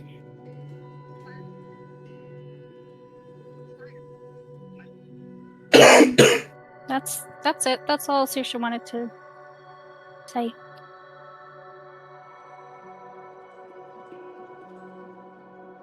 Yes. I guess while that was Wow. happening, Clover was writing out like letters to send to the Waterdeep like guard. Like she's like captain of the guard. I don't know how they could send if I don't know the person. Yeah, so the animal messenger spell, you typically need to like describe the person. I believe the wording is like describing a person that you're familiar with. Right. Dawn, roll a history check. Oh boy! Natural 20! Okay. So as you're writing these letters, and then Saoirse like explains like the way that the spell mechanically works, you're like, oh shit, I don't know any broadsheet people, like, or anyone from like the watch. Like, I don't know any watch captains. Dawn does. Dawn knows like a couple folks who work for different broadsheets. And he also is familiar with man, who's that guy? All right, the guy, isn't there? There's a guy who's like a lieutenant or something from the Is it watch. Nathaniel? Was it Nathaniel? Is it Nathaniel? Yeah, because there was two different Nathaniels, and one of the Nathaniels was the cop. Yeah. So I want to say, I don't know if that's an actual person in this book. I'm gonna have to look. I mean, I think that might have just been an NPC from Nova's backstory. No, wasn't there like a city guard, or no, it was the investigators. Don knows a person who is in like an Inquisitor? the Watch. Yeah, Don knows people just because like he has to know people as a banker, so he can like help describe for the casting of those spells. So you can send letters to broadsheets and to the Watch, explaining the situation. He'll describe how some people look that he knows from Waterdeep, and be like, yeah, I had to talk to one time when a guy came in with a wooden sword and tried to rob the place. Nobody really took him seriously, but you had to fill out the police report anyway. But yeah, he'll describe them. Okay. That's what I'll be doing while we're finishing breakfast and getting ready to like head out and having the conversation. For sure, you can do that. Yeah. If there's nothing anyone else wanted to do, going once, going twice. Alrighty, then that's where we're gonna call it for this week's session of Beyond Wishes and Wilds. Hopefully get into the forest next time. We're definitely getting to the forest next time. This turned into a lot more than what I initially anticipated, but I wanted to make sure everyone got a dream, just because I know that sometimes we spend a lot of time on the Feylost ones, and I wanted to make sure that our non-Feylost people had something. I also really wanted to have that conversation with Arado and Dawn, because she was like, needed to talk to him. But yeah, we will be going to the forest. I've decided it's called the Witchwood or the Witchweald. It's something like that. Where did I put it? It has a name! I can't find the wood where the witch is. The Witchweald, that's what it is. It's the Witchweald. Because there's a witch there. Yeah, so next week we'll go to the Witchweald. And it'll be great and easy and fun, and nothing bad will happen and nothing's gonna go wrong. So, thank you to those of you that are watching now or in the future. Thank you for those of you who are participating in chat. Appreciate having you in there. And let's see what else. Don't forget to join our Discord. Thank you to Suncraftbot for the background music that we use here on Thursday nights. Fandelver tomorrow? Yes, ma'am. Fandelver and Below tomorrow at 7:30. 7 Eastern? 7 Eastern. Yeah. Am I missing anything? I think that's it. Be back next week.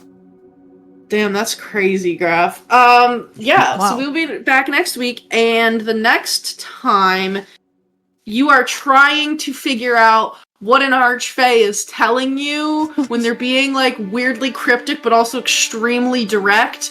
Don't forget to add your proficiency bonus, and we'll see you back here next time. Hey, love you, bye. Ooh, love you, bye.